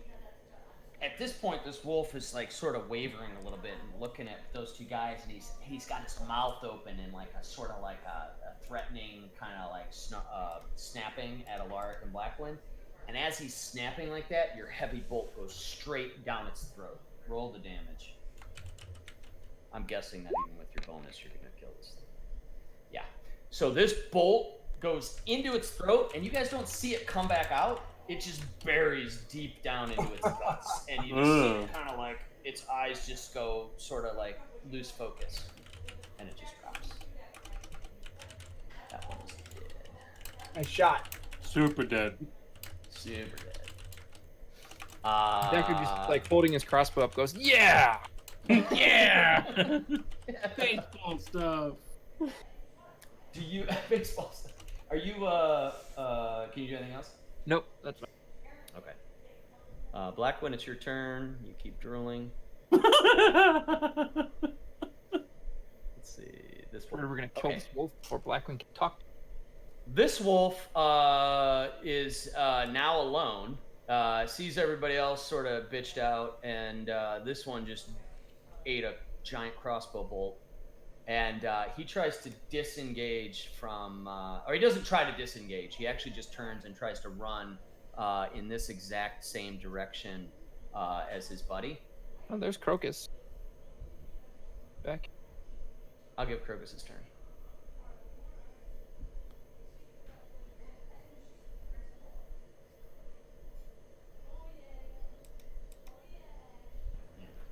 I've been waiting like 18 minutes for this round, but okay. Hi, sorry.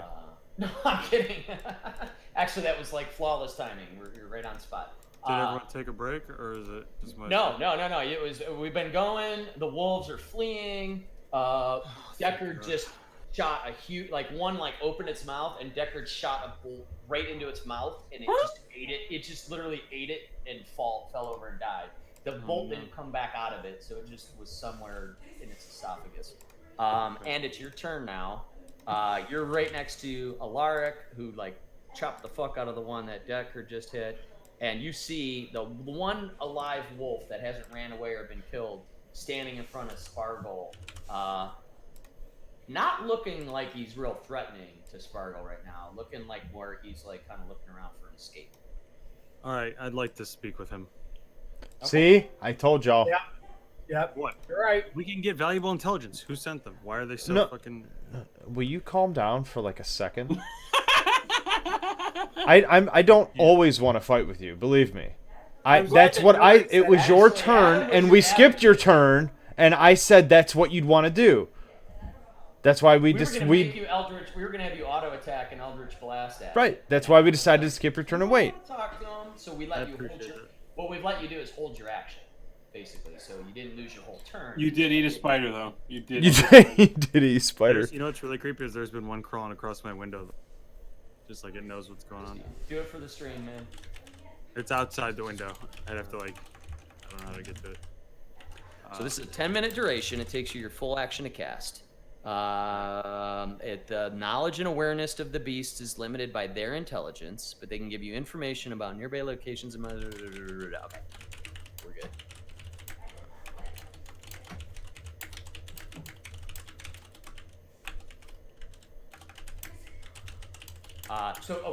Okay. So you cast the spell. Yeah, so I just Go ahead wanna and say- so click off your spell. Make sure you can. Okay. Oh no, that's Oh, your. no, it's your an Eldritch yeah. invocation. You can do it at will. yeah. Okay. So you do your thing, right? Where you kind of like you stare at this wolf and you start to you're talking in your normal language, but you're using your mental powers to sort of connect with this beast, and it starts to understand your words. What do you say to it? I just say, who sent you?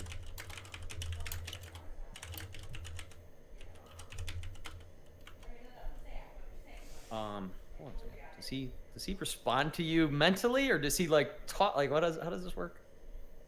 Hold on. Yeah, it's gotta be in his mind. I don't think he's gonna be like, "Grr, hello. I don't know. I think it is actually. It says verbally communicate with beasts. Hey, time out for 1 second, Dan. Just so you know, I did a lot of research. That doesn't count as my bonus action. Oh, cool. So I could have still attacked again. Just so you know. Okay. Sorry about that. It's worded very poorly. Me being a No. It's stupid because when I read it where you read it, it's dumb. yeah, that- that, that- where you look at the ability, right? It's says needs bonus it action. only counts as a bonus action if you're counting that portion of the feat where when I kill or crit something. Yes. So right. that's almost That's how it worthless to says me it once because the wrong way. I have frenzy, so I could still bonus action to attack. So Yeah, if you can, just link that in Slack somewhere so we have that as a reference. But I'll remember that going on. Okay. okay. So Blackwing, you and you say, what did you say again? Sorry? Who sent you?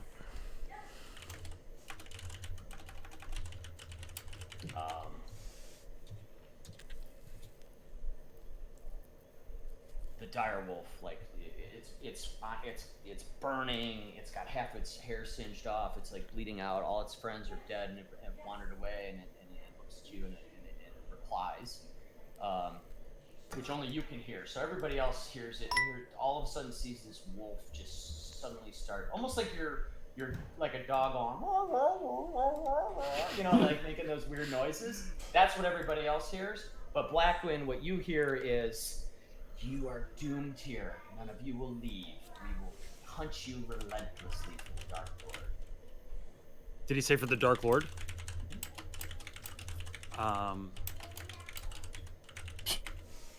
We serve the Dark Lord. Yeah.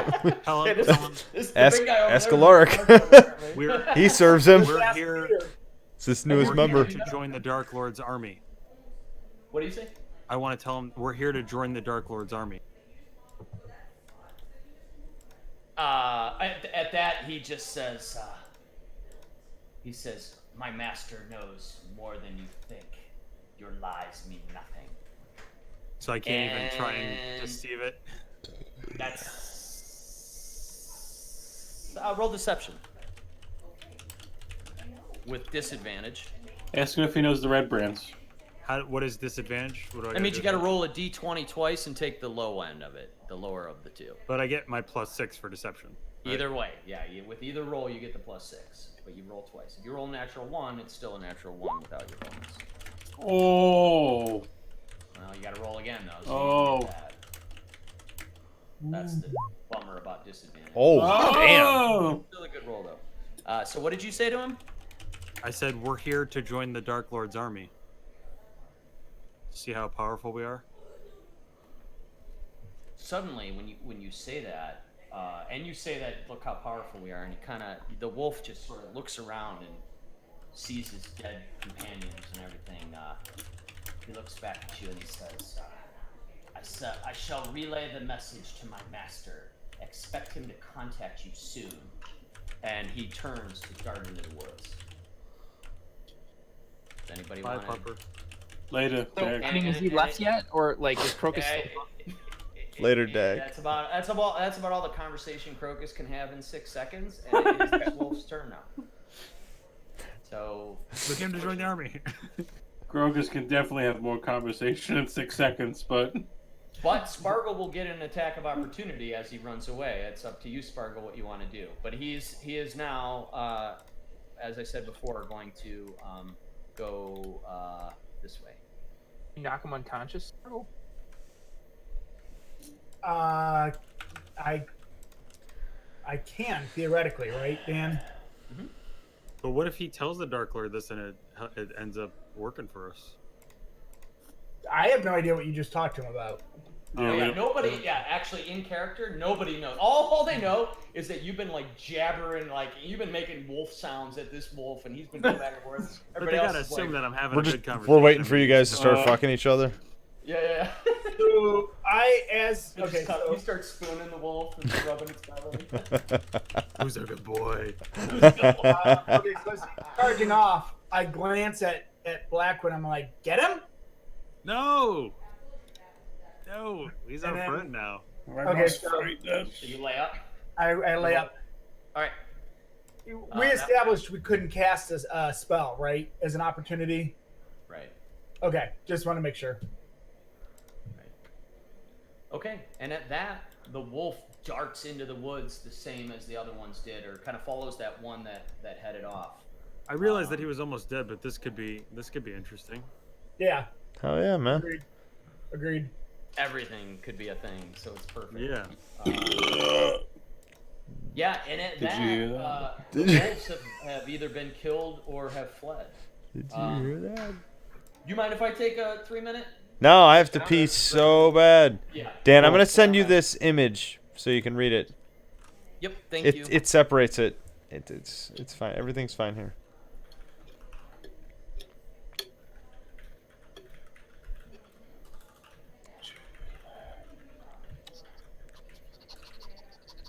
Because it says on your turn when you crit or kill something, you can make one weapon melee attack as a bonus action. But then it reads the second portion of the Great Weapon Master feat. Before you make a melee attack with a heavy weapon that you are proficient with, you can choose to take a -5 penalty to attack roll. If the attack hits, you add +10 damage to the attack roll. So it's like two different things. It's the same thing for whatever the ranged one is. What's it called? Sharpshooter, Will? Sharpshooter. Yep. I used it on my ranger. Okay. Cool. Yep. Well, we learned a thing. Yep. I'll be right back.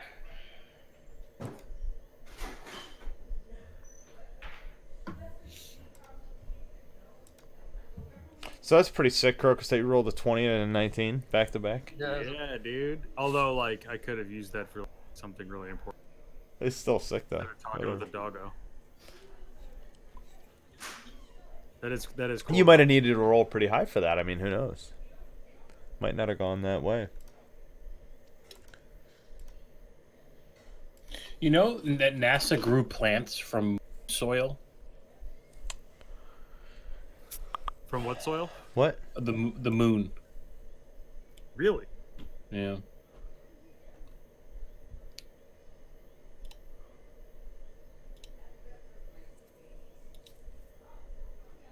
Apparently, there's a lot of type of helium on the moon. Which is cool because we're running out of helium on this planet. For real. No, for real, yeah. Are we really? Yeah. What does that mean? I mean, nothing.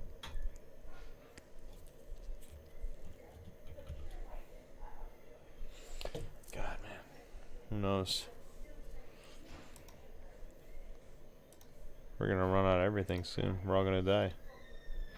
Well, everyone's gonna die ever. Hey, don't you say that. So you're telling me that my And then kids we're are? gonna be dead for so long. Everyone dies. Everyone who's ever lived has died. Yeah, you don't know Did that. anybody you watch don't know The that Boys? for sure. What will? I haven't seen it yet, Will. Oh, we were anybody talking watch- about that before you got on. I Well, think so I'm gonna I start it started soon. the episode and it was like, violence, adult content, nudity, sexual situations, rape. I was like, what is this show about? Dude, it's like Sounds like a pretty dark. D&D campaign. pretty fucked up, But it's funny. and it's a lot of satire. Yeah, it's satire on a lot of shit. Like they rip on Adam, I'd be down to watch that if you want to the Me Too movement. I do that. watch They it. rip on environmentalism. It's kind of funny.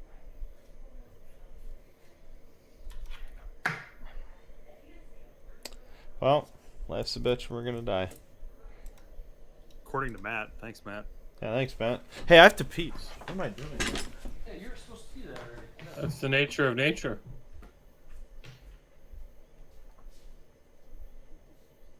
Prison riot in Brazil leaves 16 inmates See that? decapitated and What? dozens What? more killed. It was between two big Brazilian mafia crime families that are all in this big maximum security. It's like the Oz type of prison. They just fucking took it over and started murdering each other. 50 some people died, 16 were decapitated.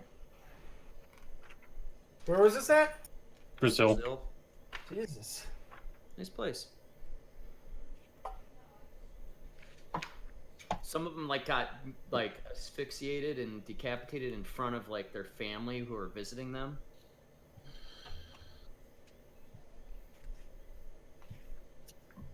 Is there a video of this? Crocus. I don't want to see it. I saw ISIS cut somebody's head off once, and I was like, I'm good. Oh my gosh, I did too, and that's I'm the only good. time I ever watched one of those things because it it horrified me. It was a girl Yeah. too. I've never been able to Oh, never really? Ooh. let Yeah. myself watch that shit.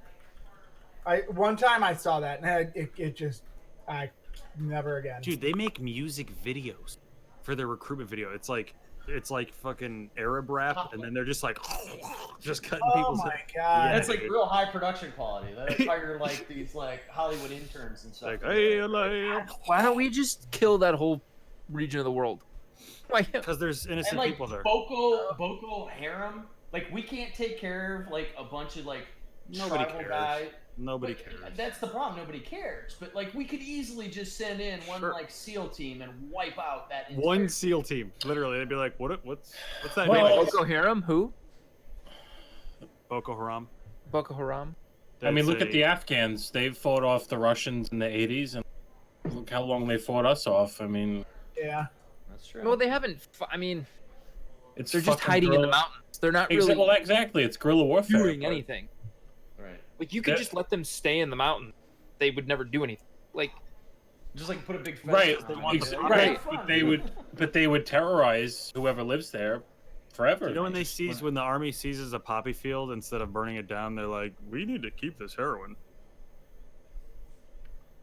I just. don't. It's like, have you ever? I don't know if you guys have ever done reading on what our military is compared to everyone else. Oh, it's disgusting. Like, you know what it is? So I don't know if anybody ever played Command and Conquer. Anybody ever play Command and Conquer? Oh god, yeah. Yeah, Red Alert well, So- 2. You'd be doing a mission and you'd need to go knock out this little base, and you'd build up your base. And instead of building 5 tanks and some infantry to go take it out, you'd literally spend an extra 20 minutes just to make 70 light tanks, and you would just crush it. That's what the U.S. military is. It's Yeah. so much shit. $700 billion a year. They need to take some of that money out of it and like build a bridge. I want another aircraft carrier. But we have enough nuclear subs to end the world. Like we're good. Shit's My not. favorite's like North Korea.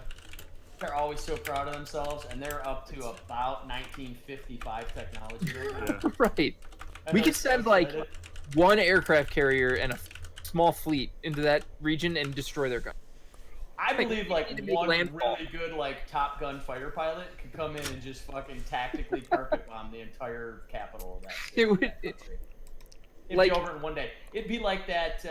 It'd be like that. The Omar Gaddafi strike. If you ever, to us as kids, that was like the coolest thing in the world. Like Libya was like, we're going to war with you guys, and Reagan sent in one night, just decimated Omar Gaddafi's like house. Like he just dropped right in and just destroyed his whole neighborhood, and then got out, and they're like, yeah, okay, we're good. We're You know not when gonna they fight you got guys."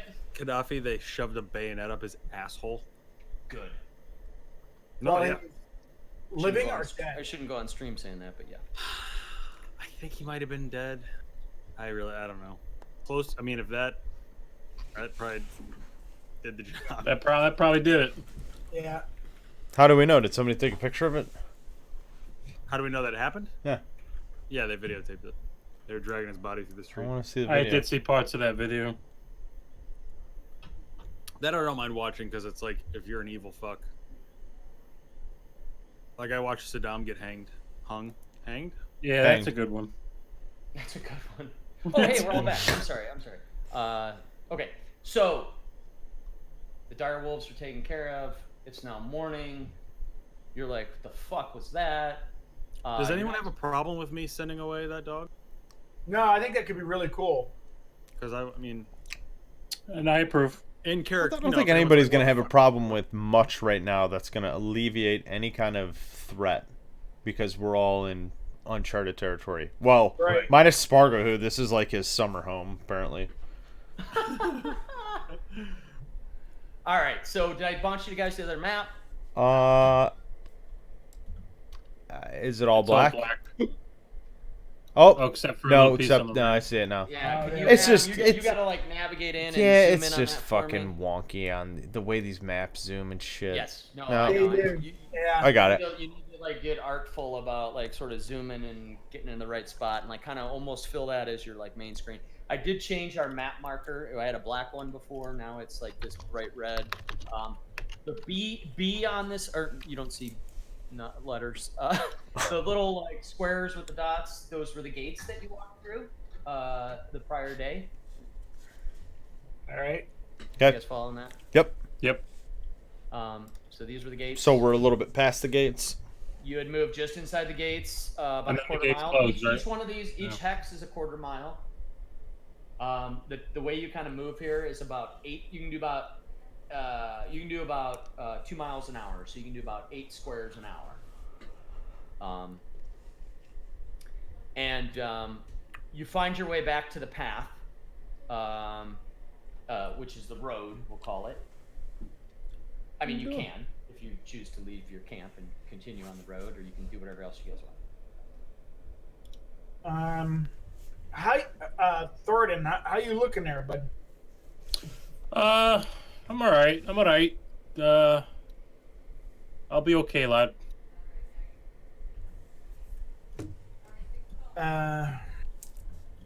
Didn't you just say we took a rest? Or we finished the rest? Oh, okay. This happened right after you woke up. This was morning time. Oh, okay. This was at the end of Spargle's shift that these wolves moved in, and you guys fought them. Oh, that's right. Okay. Thornton took some licks. That's what I'm asking. I did. Okay. I did. I'm okay though. What do you guys think? That was a little scary. Yeah, I'm not a fan. Hey, Dad. Well, let's keep on moving. Keep pushing, lad. All right. Yeah. Let's go. And I'm kind of just have this giant bite on my shoulder and blood. Oh, you're jacked up too? Yeah, we're a Yeah. little beat up. I think we're okay though. I look pale. I asked Blackwin, I'm like, what, were you talking to the dog? Yeah, I told him that we were friends with his master. I'm pretty sure he works for the guy for Strahd. So hopefully that works out. He's gonna come back with like 40 dogs and be like, "You lie." About what you said. All right, what do you guys want to do? So I think we're gonna move on. Let's keep Yeah. let's keep trucking. We're gonna Let's keep go. moving down the path. Is that what we're doing here? Yep. Okay. To the west, right? I assume. Yes. Go west, a young man. So are you just gonna keep going until? All right. So as you move down this path, this road, it's sort of carving in and out of the woods that you've been. It's all you've seen so far. So again, you see towering trees whose tops are lost in a heavy gray mist. So when you look to the sort of canopy of the trees, it's almost like a fog kind of covering everything, like a blanket. They block out all but death gray light. The tree trunks are unnaturally close to one another, and the woods have the silence of a forgotten grave, yet exude the feeling of an unvoiced scream. Wanna go? This isn't my writing, but okay, and sorry.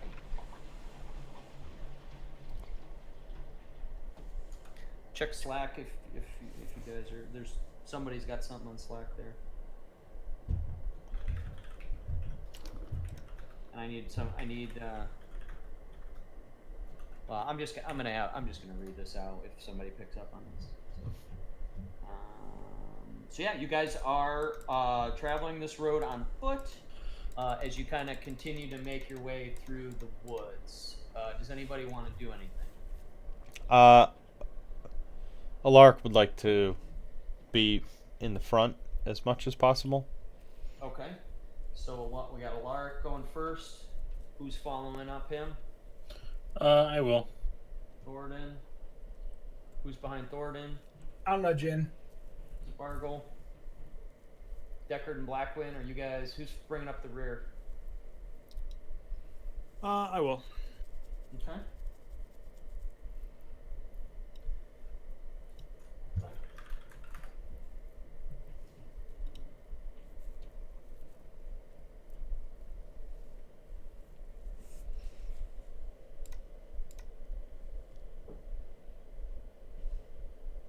All right.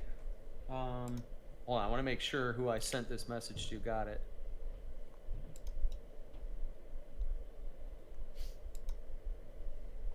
Also unveil a little bit more of this as you guys are going. It's real thick woods kind of surrounding this road as you guys progress.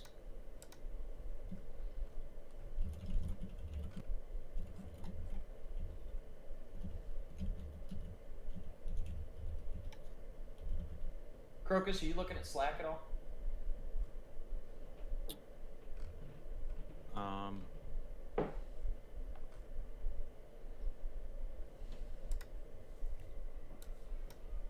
Okay.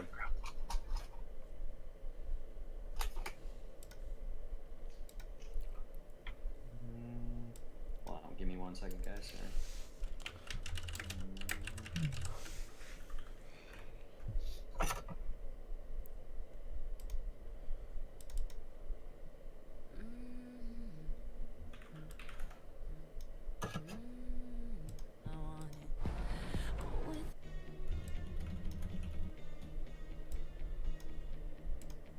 Sorry, I lost something in Roll20.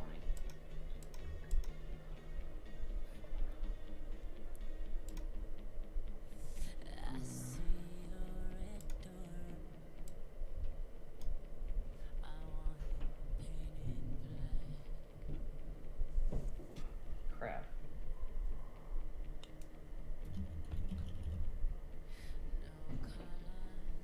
Is that like a? That's a funky drum beat going behind us, man. You know, I was just thinking about. Like I a was- didgeridoo. I loaded up that Sierra song "Painted Black" on Spotify, Yeah. but I'm not gonna play it because I'm afraid that if I play something like that, it's gonna mute the audio on the recording. Yeah. Yep. I don't know how all that stuff works. On the stream. Yeah, it's weird. Sometimes they do, sometimes they don't. House was built by General Custer in 1847. You have to call me Nighthawk.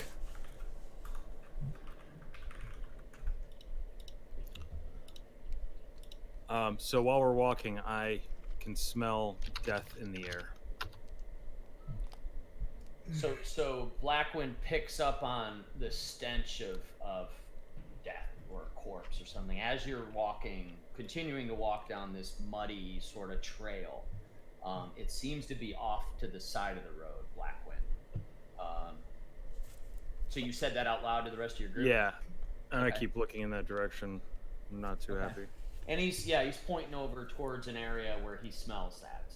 You guys want to just keep moving down the path or check it out? I'd rather keep moving. Keep moving. Yeah.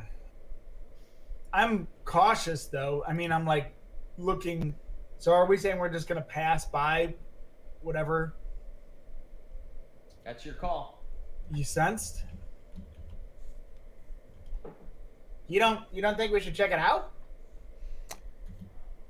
I don't mind. No, I'd rather keep going. Okay. Yeah, I mean, I'm kind of beat up already. I'm not looking for trouble. What? Okay. Smelled something?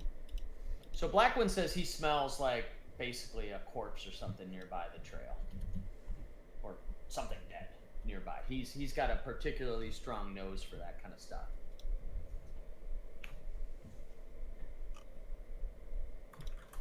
How far away do you think it is, Blackman?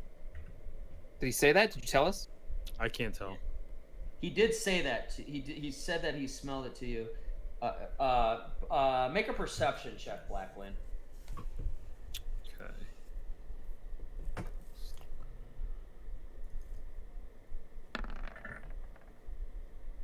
11. You know that it's within 20 feet of the trail.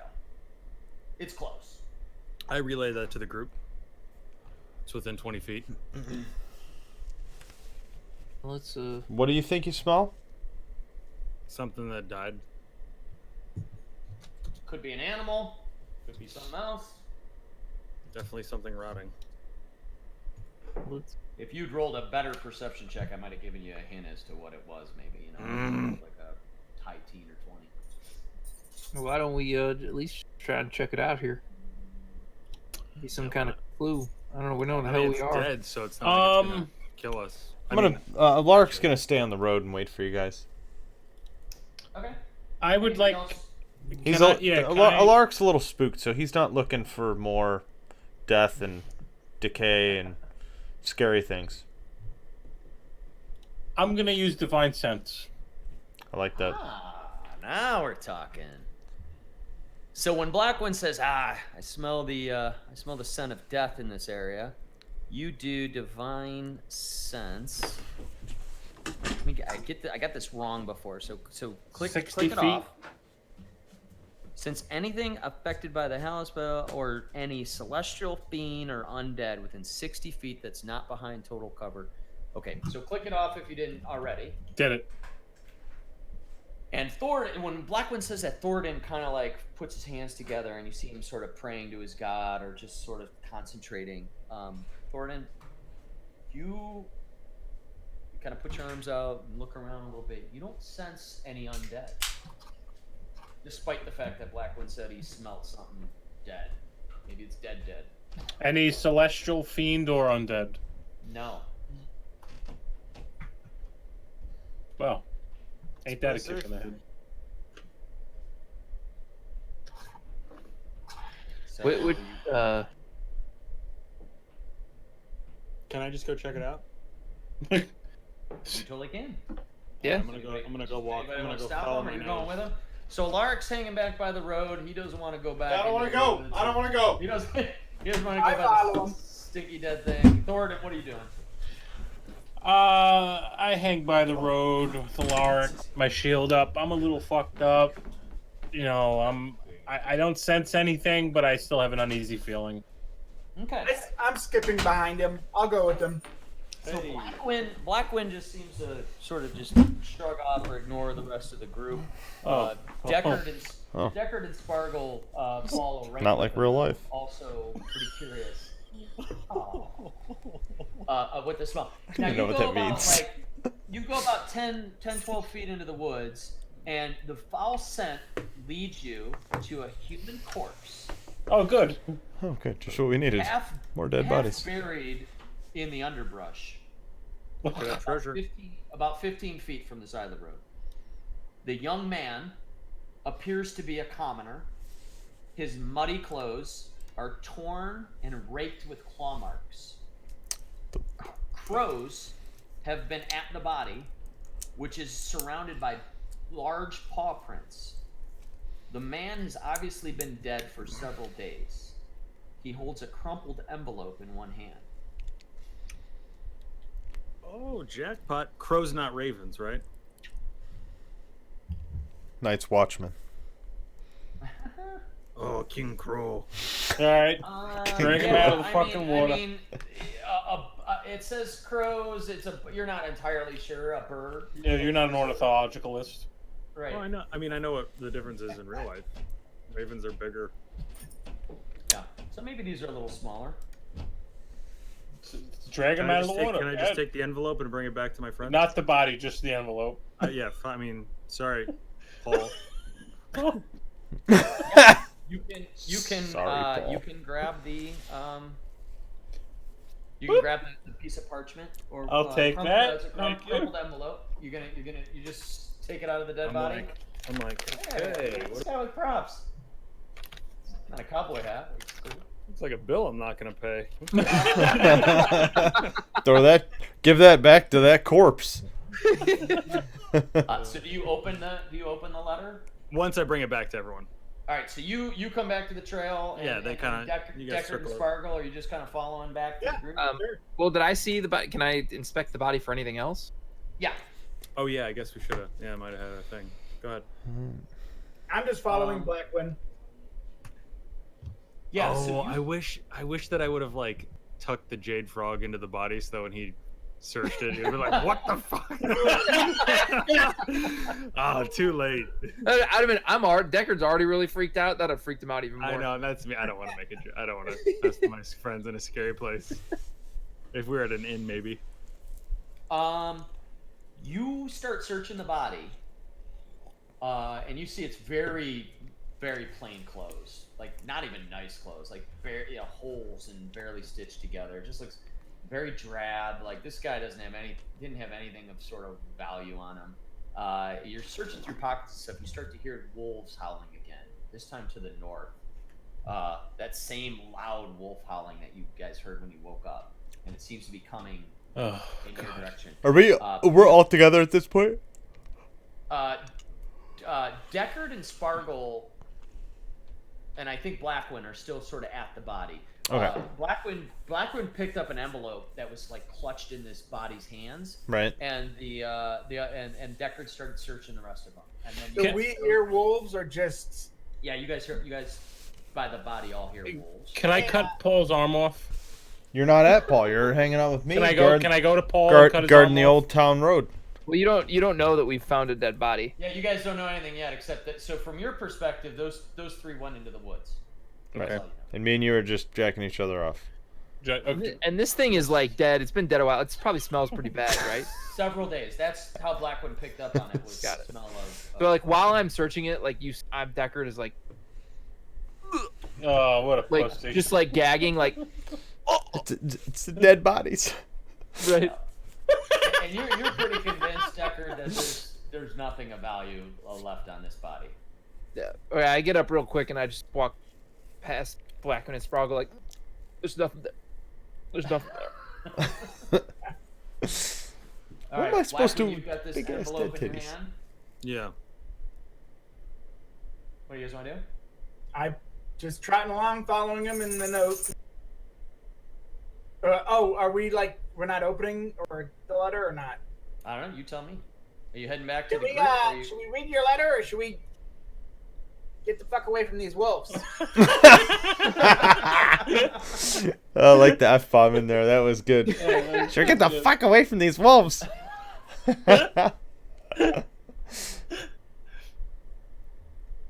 Back on you, black one.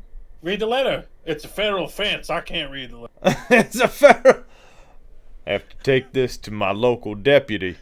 Turn it There's in. a snake in my boot. Are you saying I should read the letter? I mean, you're the one with the fucking letter, dude. Like, where we're It going? says poo poo caca. I don't know what it is. How do I know what it says? Tell the DM that you would like to try to read the letter. Read the letter. Sorry, everybody. This is Crocus's first D&D session. I don't know. I've never had to read a letter. Oh. I'd like to read the letter, please. I'd like to buy a vowel. The So Burger you Master. open the envelope after way too much deliberation, and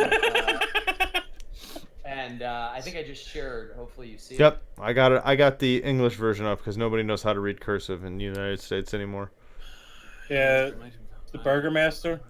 I still Yeah, writing so, cursive. So, all right, so Blackwind Master. opens the letter, and are you reading it to? Are you going back to your group, or are you just reading it to Deckard and Spargle? What's your game? No, we're all back at the road. I read it to All everyone. right, you're all All back right, together, yeah. And Blackwind opens this letter, and he goes, "Hey, on the dead body, I found this letter." Read it. You want me to read the thing? Yeah. Sure, or yeah. Hail yeah, thee of might and valor. I, the Burger Master of Barovia, send you honor with despair. My adopted daughter, the fair Irina Kolyana, has been these past nights bitten by a vampire. For over 400 years, this creature has drained the lifeblood of my people. Now my dear Irina languishes and dies from an unholy wound caused by this vile beast. He has become too powerful to conquer. So I say to you, give us up for dead and encircle this land with the symbols of good. Let holy men call upon their power that the devil may be contained within the walls of weeping Barovia. Leave our sorrows to our graves and save the world from this evil fate of ours. There is much wealth entrapped in this community. Return for your reward after we are all departed for a better life. Kolyan Indirovich, Burgomaster. Did you write that, Dan? I did not, and you read it way better than I would have. You would have no, for real. You killed those names. As you said them, I was reading them, and I'm like, I don't know how to say that. And then you said it, and I go, that's how you say that. That's how you say it. That was good. So I didn't know like the actual like it was written out below the letter. So I'm trying to read through that. Through the script in the cursive. cursive. I was like, oh wow, that really is Burger There's like- Master. Yeah. I have many Big Macs to give to those who are still among the living. I have all the quarter pounders With cheese. with Do cheese. we still hear Oh my God. wolves? Sorry, I got one more. Wait, I forgot when you said heard what? Were we all hearing wolves or just the guys by the Just corpse? the guys in that So, were by the corpse heard it. You guys, I don't know that you heard it. It was a little Did bit they want further to tell away us from that? Or? Okay, so Lark and Thornton have just literally been jacking each other off, doing nothing, Uh-huh. and then listening to Blackwind read this letter off the dead guy. Got it. Oh, so there was a dead body over there, lad. Yeah. Did you pull it out? What happened? Hey, Spargle, check Slack. Cat got your tongue. What happened?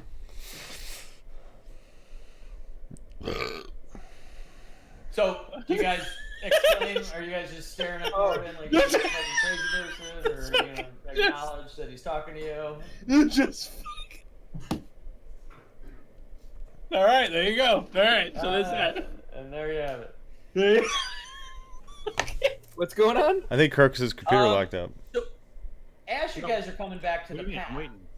or as you guys are reading this letter, Spargle sort of dips over and starts checking out this log. This just like fallen tree.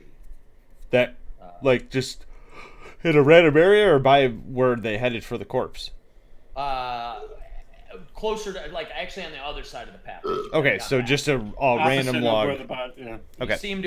He seemed to spot something and is checking it out. Okay. And then he lifts out what looks like a big leather sort of backpack. Sparrow, you want to pop it open? Like he knew it was there? I cautiously like open it up and look into it. Yeah. I don't know what to expect from all this. Yeah. He just happened to be the one to notice it. Oh, okay. Oh, alright. okay. So Spargo, you open this backpack, and it's got a full set of clothes in it. It's got shoes and socks and it's got a full like overnight bag type of thing. It's just kind of like boring, regular, mundane clothes. A little bit worn out and plain. There also is a single teacup, which looks like it's from like a child's play set. It's not like a regular sized teacup. It's like what a kid would play with a doll. And the teacup has blood stains around it. Oh, good. And there's also a ring in it. A human-sized ring? What does the ring look like? Or like a doll-sized ring? A human-sized ring. And it looks like that. Looks like a fucking brain. Oh God. So did Spargle take this ring? He's still got like the bag open and he's just looking. This is what he sees in there. This is what I'm you gonna see. cast Identify on it. Okay. That sounds handy. Yeah.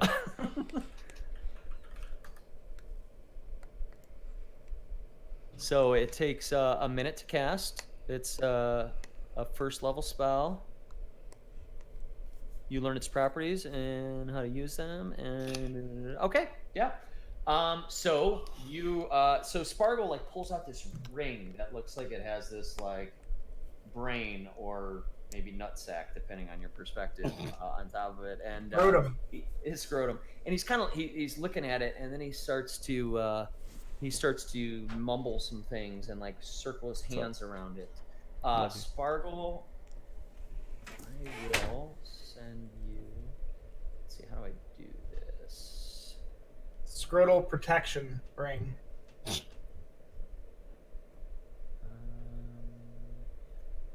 I'm gonna try this. Let me see if I share this with you. Can you look now on Roll20? Do you see that somehow in your list? I just see a big giant picture of it. Look under like magic items if you have it. If you go over to the third tab in Roll20, which is all the like assets and everything, it should be open to you now. Under magic items, if you expand that, you should see an item. Do you? Third tab in Roll20. Yeah, what does that mean? So You're in talking Roll20, about in the top right, there's like a bunch of little icons. The third icon is your assets. Those are all the things I share with you guys. Maybe it's not the third one for you guys, but it looks like a little bit of paper. Is it compendium with the eye with the circle in it? Yeah. No, it Or, custom Yep. handouts. Yeah, I see that. That's cool. I didn't know that was there. Collection? Is that under? No. it's journal on the top right with like your settings are, the gearbox and the hamburger menu. It's Yeah. right next to the chat bubble. Oh. Symbol on coin purse? Is that I just see but when I open it up, I like just strange ring? picture. But under magic items, not under player handouts. Do you have a thing under magic items by any chance? Oh, I do. Do you see Oh. it now? Oh, you mean Yes. just Spargle? Yes. Oh, okay. I slide that I was sucker gonna say, I on. don't see any magic items. Okay. So you can add that to your inventory. Okay. So you guys see Spargle do this thing, and then he flips the ring over, and then he puts it on. Okay. And that's pretty much all you see in the bag, or in the backpack. There's also like clothes and stuff. And it's odd to you that like it was clearly that it was pretty clear to all of you, or whoever found it, that the bag was purposefully like stuffed into this hollowed tree. It wasn't just dropped there by someone. this teacup. So it's just a teacup that has blood stains. And it's like a little miniature from like a kid's play set almost. It's not like a teacup an adult would use. I'm gonna hang on to that, but I don't know what it's for. I show you guys. I'm like, there's that ring, and there's also this teacup thing that looks bloody. And you can just add that to your inventory as like bloody teacup. I would like to taste the blood to see the origin of it. All right, make a medicine check. Sure. Wait, you're trying to lick the blood on the outside, or it's filled with blood? I just want to taste the blood to see if I could detect what it's from. So Thoradin just kind of reaches over and grabs this tiny teacup out of your hand, Sparkle, and he starts licking it. You think it might be blood. You're not sure. But now you have this really nasty, rusty taste in your mouth, and the cup now has these little like streaky marks on it where you picked up the blood. Right, my mouth tastes like asshole. Okay, all right, got it. I tried. What would the group like to do? All right, let's. Well, do we hear wolves anymore? Do we hear it? Did they tell me about it? They never said anything. I asked them and no one answered me. Make a perception check. I fucking asked twice and nobody fucking said anything. I can hear them.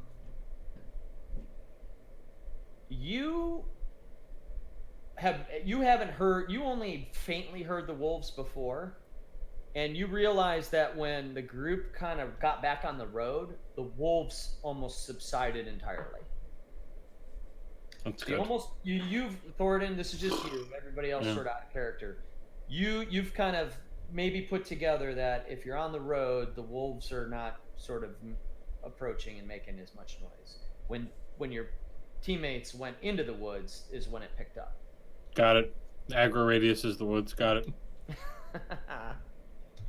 So what would the group like to do? We are gonna keep moving, and we're gonna move Trust on. right on this road right here, just like that. Keep on trucking. We're not gonna Alright. do that. We're not gonna do that. We're gonna go right here. Boom. Okay. Okay. Boom.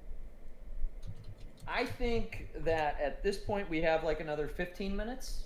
If you guys want, take like a quick break and we can do another 15, 20 minutes. Well, I can go longer. I have a lot more content. We can go as late as you guys want, but I think to get to the next like sort of good breaking point, we'll take a quick break and then 15, 20 minutes.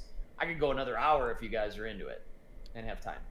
I would like to end sooner rather than later because my roommate's gonna need to go to bed soon. Exhausted. I don't know if I'd last an hour. Okay. All right, then can I take like a 2-minute break and then we'll come back and play about another 15 minutes? Yeah. Sounds good. Okay. Sorry if I'm Adam. ruining the party. Adam, I like your Colorado Rockies shirt.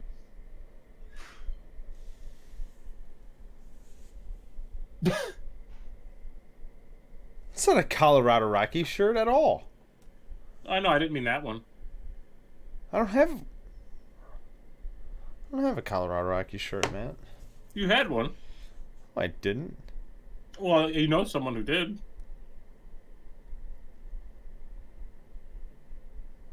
Colorado Rockies? I'm really hungry. You should eat some popcorn. You know, why didn't you just say like, "Hey, Matt, the popcorn's loud. Could you stop?" Honestly, if you go back and watch the fucking stream again, Dan was nonstop talking because he was, DMing, and that's why I kept texting you. And as soon as I caught a break, I said something. So I was being a good friend. I'm sorry about your Black Panther party.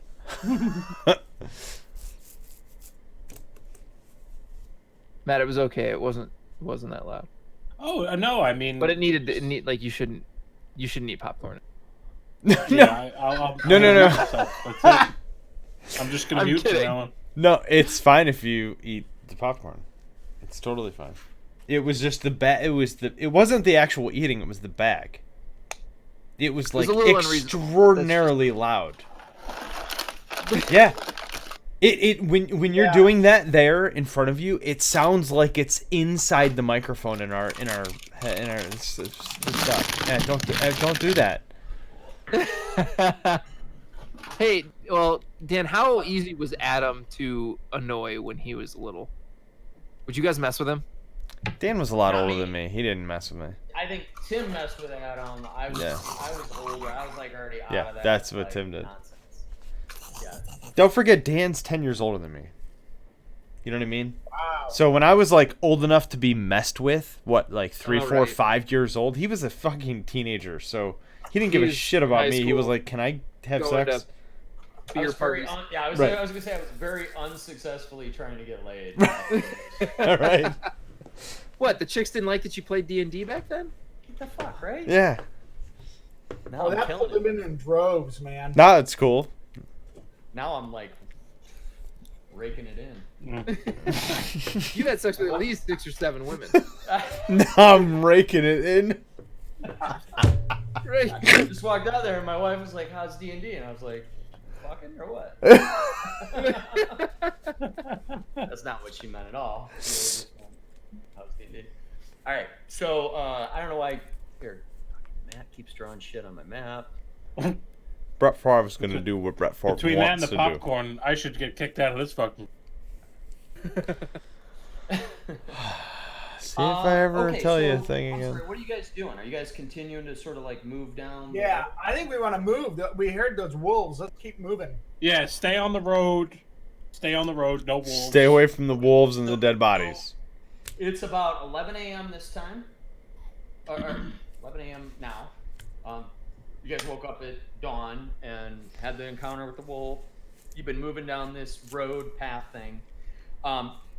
Where you're at now, the woods now start to open up. You've kind of gone down this trail and you now see sort of open vale, a valley, a sort of giant, sort of many miles around you, sort of cut out in the woods. Oh, So, cool. You're not stuck on this little bit of a path anymore. So I'm gonna start to draw some of this out. You guys can see into Ooh, a meadow. into the distance. Did a we little bit. take a short little- rest? You can take a short rest if you like. We just heard wolves. Only when we're in the woods. Do we not hear them anymore? Correct. When you're near the trail, as Thornton sort of pointed out, you notice the wolves are not as persistent as constant or as frequent. Which leads me to believe that they are attuned to the woods, and that when we're in the woods, they kind of know where we are and they attack us. So I say that we head over to this meadow there, take a little short rest, a little break. I'm a little beat up. Is that a stream? So each one of these square hexes is about a quarter mile. So Oh, that's God. that would be about a mile off the path if that's what you want to do to go south that way. That might be It risky. It looks to the south, the way you've drawn that line, that the vale dips down to what you think would be a river down there, based on just the way it looks on the horizon. You don't see the water a mile away, but you get a good sense of that. The road itself continues to the west, and to the north is where you see sort of the heaviest sort of a continuation of that like forest of the same tall pine trees. Should we Oh, I stay li- near the road? I leave it up to the group. West.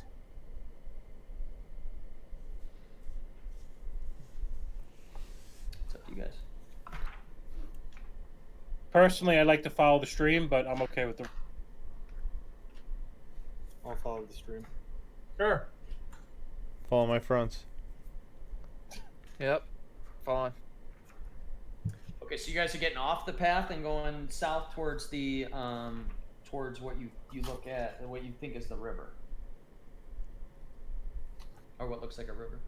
Is that looking like a big lake or something? What is this right there? Like a bog or a marsh.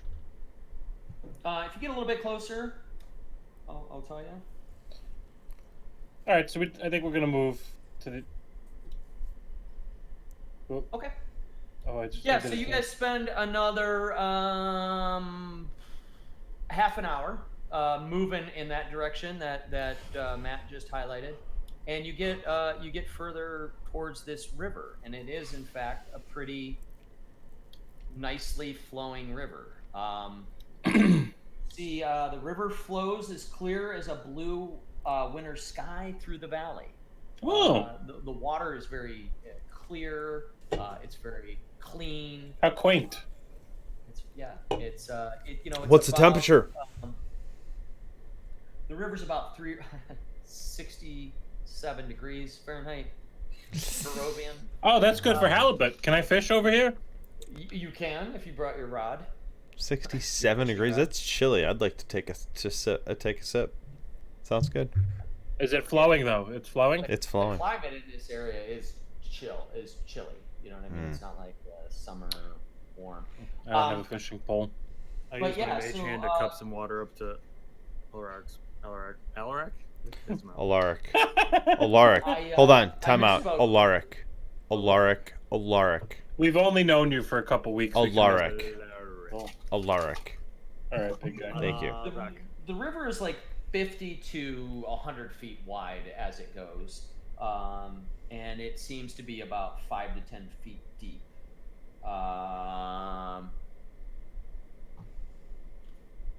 And you notice it's just flowing east and west. To the east, it seems to go back towards the woods you just came out of. To the west, it seems to go almost parallel with the road that you were on. But it's flowing from west to east. It is flowing from west to east. Yes. All right, so that means that the west is uphill, or slightly elevated, just based on my geology studies. Oh, great. Yeah. The flow of the river is going this way. This is the water. Yep. Drink deep and descend. All right, so do we want to do a short rest here? And Yeah. Do we get our hit points back when we do a short rest? You get You some- roll for them. Yeah, I actually, Crooks, I think if you hit short rest, it'll explain it to you. Because it's different per character. Because it's dependent upon... It's basically your hit die for hit points. So, like, mine's 1d12 plus 3. Yours is probably different. Hey, Dan, Yeah. if we're taking a rest, I'm going to do arcane You're going to do what? You cut out. arcane recovery. Oh, okay. Is my sound kind of crappy? No. You just cut out for quick second. Oh, okay. So what you get once per long rest, and that's just recovering spell slots there. Yep. So you get your two second level ones back, I assume. Yeah. Cool. All right, yeah, you guys get your short rest in. You notice it's quieter and more tranquil the further you get from the woods and you're by the river. You kind of feel like for a second you're like, this was a good move to get over here into this area to chill out a little bit. As you wake up from the rest, Blackwind, Yes. being one of the more perceptive, you notice the fog now that it's a little bit past noon, and the little bit of sun that does peek out in this region is starting to melt away a little bit of the fog. You see from this general vicinity where I drew that white square, you start to see the fog melt away, and you see shapes that look a little more man-made than sort of. You see like more geometric shapes than you do the sort of natural sort of canopy of the tree line and mountains and stuff.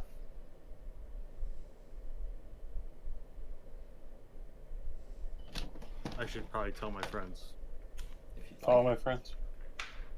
So I tell them that. I point in the direction and I say that there's some man-made shapes, All right. right angles. What Angels. do you guys say? What do you want to do? I think we should head towards Let's it. fucking go up there. Let's do it. Maybe we can find out where this nerd lives. All right, so you're about 1.5 miles from where you see those shapes. So that'll take you about 45 minutes to walk. So are you guys all cool with? Is that what your plan is? And Yeah. are you walking sort of as the crow flies, or are you going back up to the road? I say go Are back we- up to the road. Yeah, let's go back up to the road and that's then. what Alark would prefer. Okay. So it takes you a little bit longer, but you noticed that the sort of lowland near the rivers was a little bit muddier. So as you kind of get up to the higher elevation and back up onto the road and drier land, you start to realize this was probably the better move. It probably, even though it's longer distance, you're able to move quicker. So you start moving this way, and tall shapes loom out of the dense fog that surrounds everything. The muddy ground underfoot gives way to slick, wet cobblestones. So you're now, the mud is now turning into a proper road. And it's actually starting to widen quite a bit. Like it looks like this was like a, maybe like carriages and stuff would come down this road. And then as you get closer, the tall shapes become recognizable as village dwellings. And you realize that you're coming upon a small village. Oh, where's the tavern? Crocus's computer froze, just so you know. He's restarting, he said. Perfect time. He's not sitting there with that face. Pretending to be on the phone. Hang loose, man. I'm talking on the phone. It's awesome. We should all just do that. We should all do it. Take a picture. Will, you gotta do it. You're the only one not doing it. Dr. Evil. Wait, what is it? Dr. Evil? Yeah, he's right. Is it? Yeah, he does the pinky. Did you take a screenshot? $1 million. One. Oh yeah, he does it the other way. Right. $1 million. God, those movies were stupid. Holy shit. They're so good though. They're so stupid. But so good. Dad, why don't you just shoot him right now? Like I have a gun in my Seth room. Green. Yeah. Why don't you just Why don't shoot you him just right now? fly the Normandy and Pow! Just shut up? Pow! Done. Hey, what's the last thing Seth Green's done that's important? Mass Effect. A robot chicken. What do you mean? Yeah. That's super important. Family Guy. What I miss? No, nothing. Oh, he's all Chris, right? So That's right. as you're going down this road, the tall shapes loom out of the dense fog that surrounds everything. The muddy ground underfoot gives way to slick, wet cobblestones. The tall shapes become recognizable as village dwellings. The windows of each house, so as you're getting closer, you're seeing structures and buildings. Windows of each house stare out from pools of blackness. No sound cuts the silence except for a solo, mournful sobbing that echoes through the streets from a distance. And you guys walk up, and you are approaching what looks like a pretty significant village. A good several dozen houses, all kind of piled together in an area. Dan, does this seem familiar to me? It does. Oh shit. Oh shit. I start looking real panicky, guys. And I say, oh boy, oh boy, oh boy, not again. Not again. Start More- spilling the beans, little one. More panicky than usual. Yeah, Oh, good. I'm really nervous about that sound I hear too. I'm like, oh no, not this again. Also the storm has that you woke up to has never alleviated. Just I haven't made mention of it for a while, but it's continued to be rainy and dark and sort of storming and dreary as you've gone. Now, are you guys seeing the new map? Yeah. You're all zoomed in and everything? Yep. Okay, so the party is now walking into this it's a very drab, dark village. The couple of houses that you can see right here look really beat up, really old. You see claw marks on the sides of the buildings. You see scorch marks on things. You notice that these couple of buildings in front of you, and probably many others, are boarded up, but from the inside. So You don't Duskwood, see- basically. Got it. Yes. Yeah. Yeah, this is You don't- Duskwood. Okay. So creepy. Duskwood, in Yeah. terms of an atmosphere, Yeah. is almost spot on. Yeah, Tristram. Got it. Okay, got it. About it. Yep. Tristram's Got it. better. And that. Yeah. I have so much that I can't wait to get into, but I think this is a perfect breaking point. Oh, you hooah. Okay, all right. I like it It's though. totally up to you guys I- what you want to do.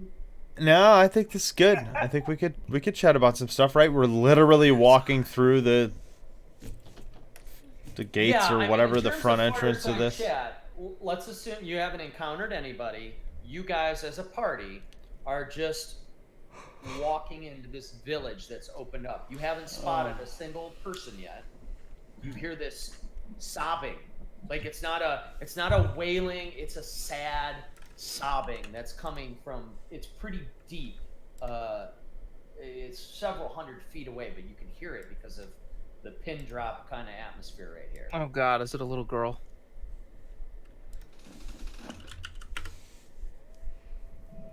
I think I just heard a wolf. I'm so excited to keep going. Like I can't wait for the next shit, but I think that this is a good spot for this stuff. How are we gonna sleep? Shit. Don't forget, you guys all got your short rest and everything, so you're pretty good on that. Got Oh it. yeah. So, got it. I gotta roll some dice. Oh, we don't get the long rest? Not yet. You guys didn't get a long rest yet. Alright, I gotta take my health back down. I can't figure out how to. Can I roll? If you click, honestly, if you just go on your D&D Beyond page and you click the thing that says short rest Yeah. and you read it all, it'll explain it to you. So you'll have a certain amount of dice that you can roll. Right? So you Yeah. can roll 1, you can roll 2, you can roll 3, however many you can roll. You decide based on the math and how much health you need, and then you roll them, and that's what you get, and you would hit the button that says take short rest. Does that make sense? Oh, so I gotta do it here. I thought it did it automatically in that. Okay. No, it's different. Long rest is just always like you get all your shit back, all your spell slots, all your health, everything. Short rest is you're rolling for hit points, basically. What are the slots for? It says total 4, and then there's 4 slots. So does that mean I get 21 hit points back? No. Yeah. So the way those slots work is Yeah. Yes. Yes, for every one of those slots. but you can used roll... 4 slots. No, for I for get every one 4. of. Let Will explain it because I think he's got. Yeah, go ahead. Adam, you can. I don't want to. Or somebody. For No. every one of those slots, you can roll 1d10 or whatever your hit die is. So it tells you what it is. Right. Hit die for you, it's like a d8. So it's overpowered now, but as we get more HP, it won't be as much. Well, no. So You'll you get can more. roll up 4 times, but once you use them all, or however many you use, you only get half of them back every long rest. So let's say you use all 4.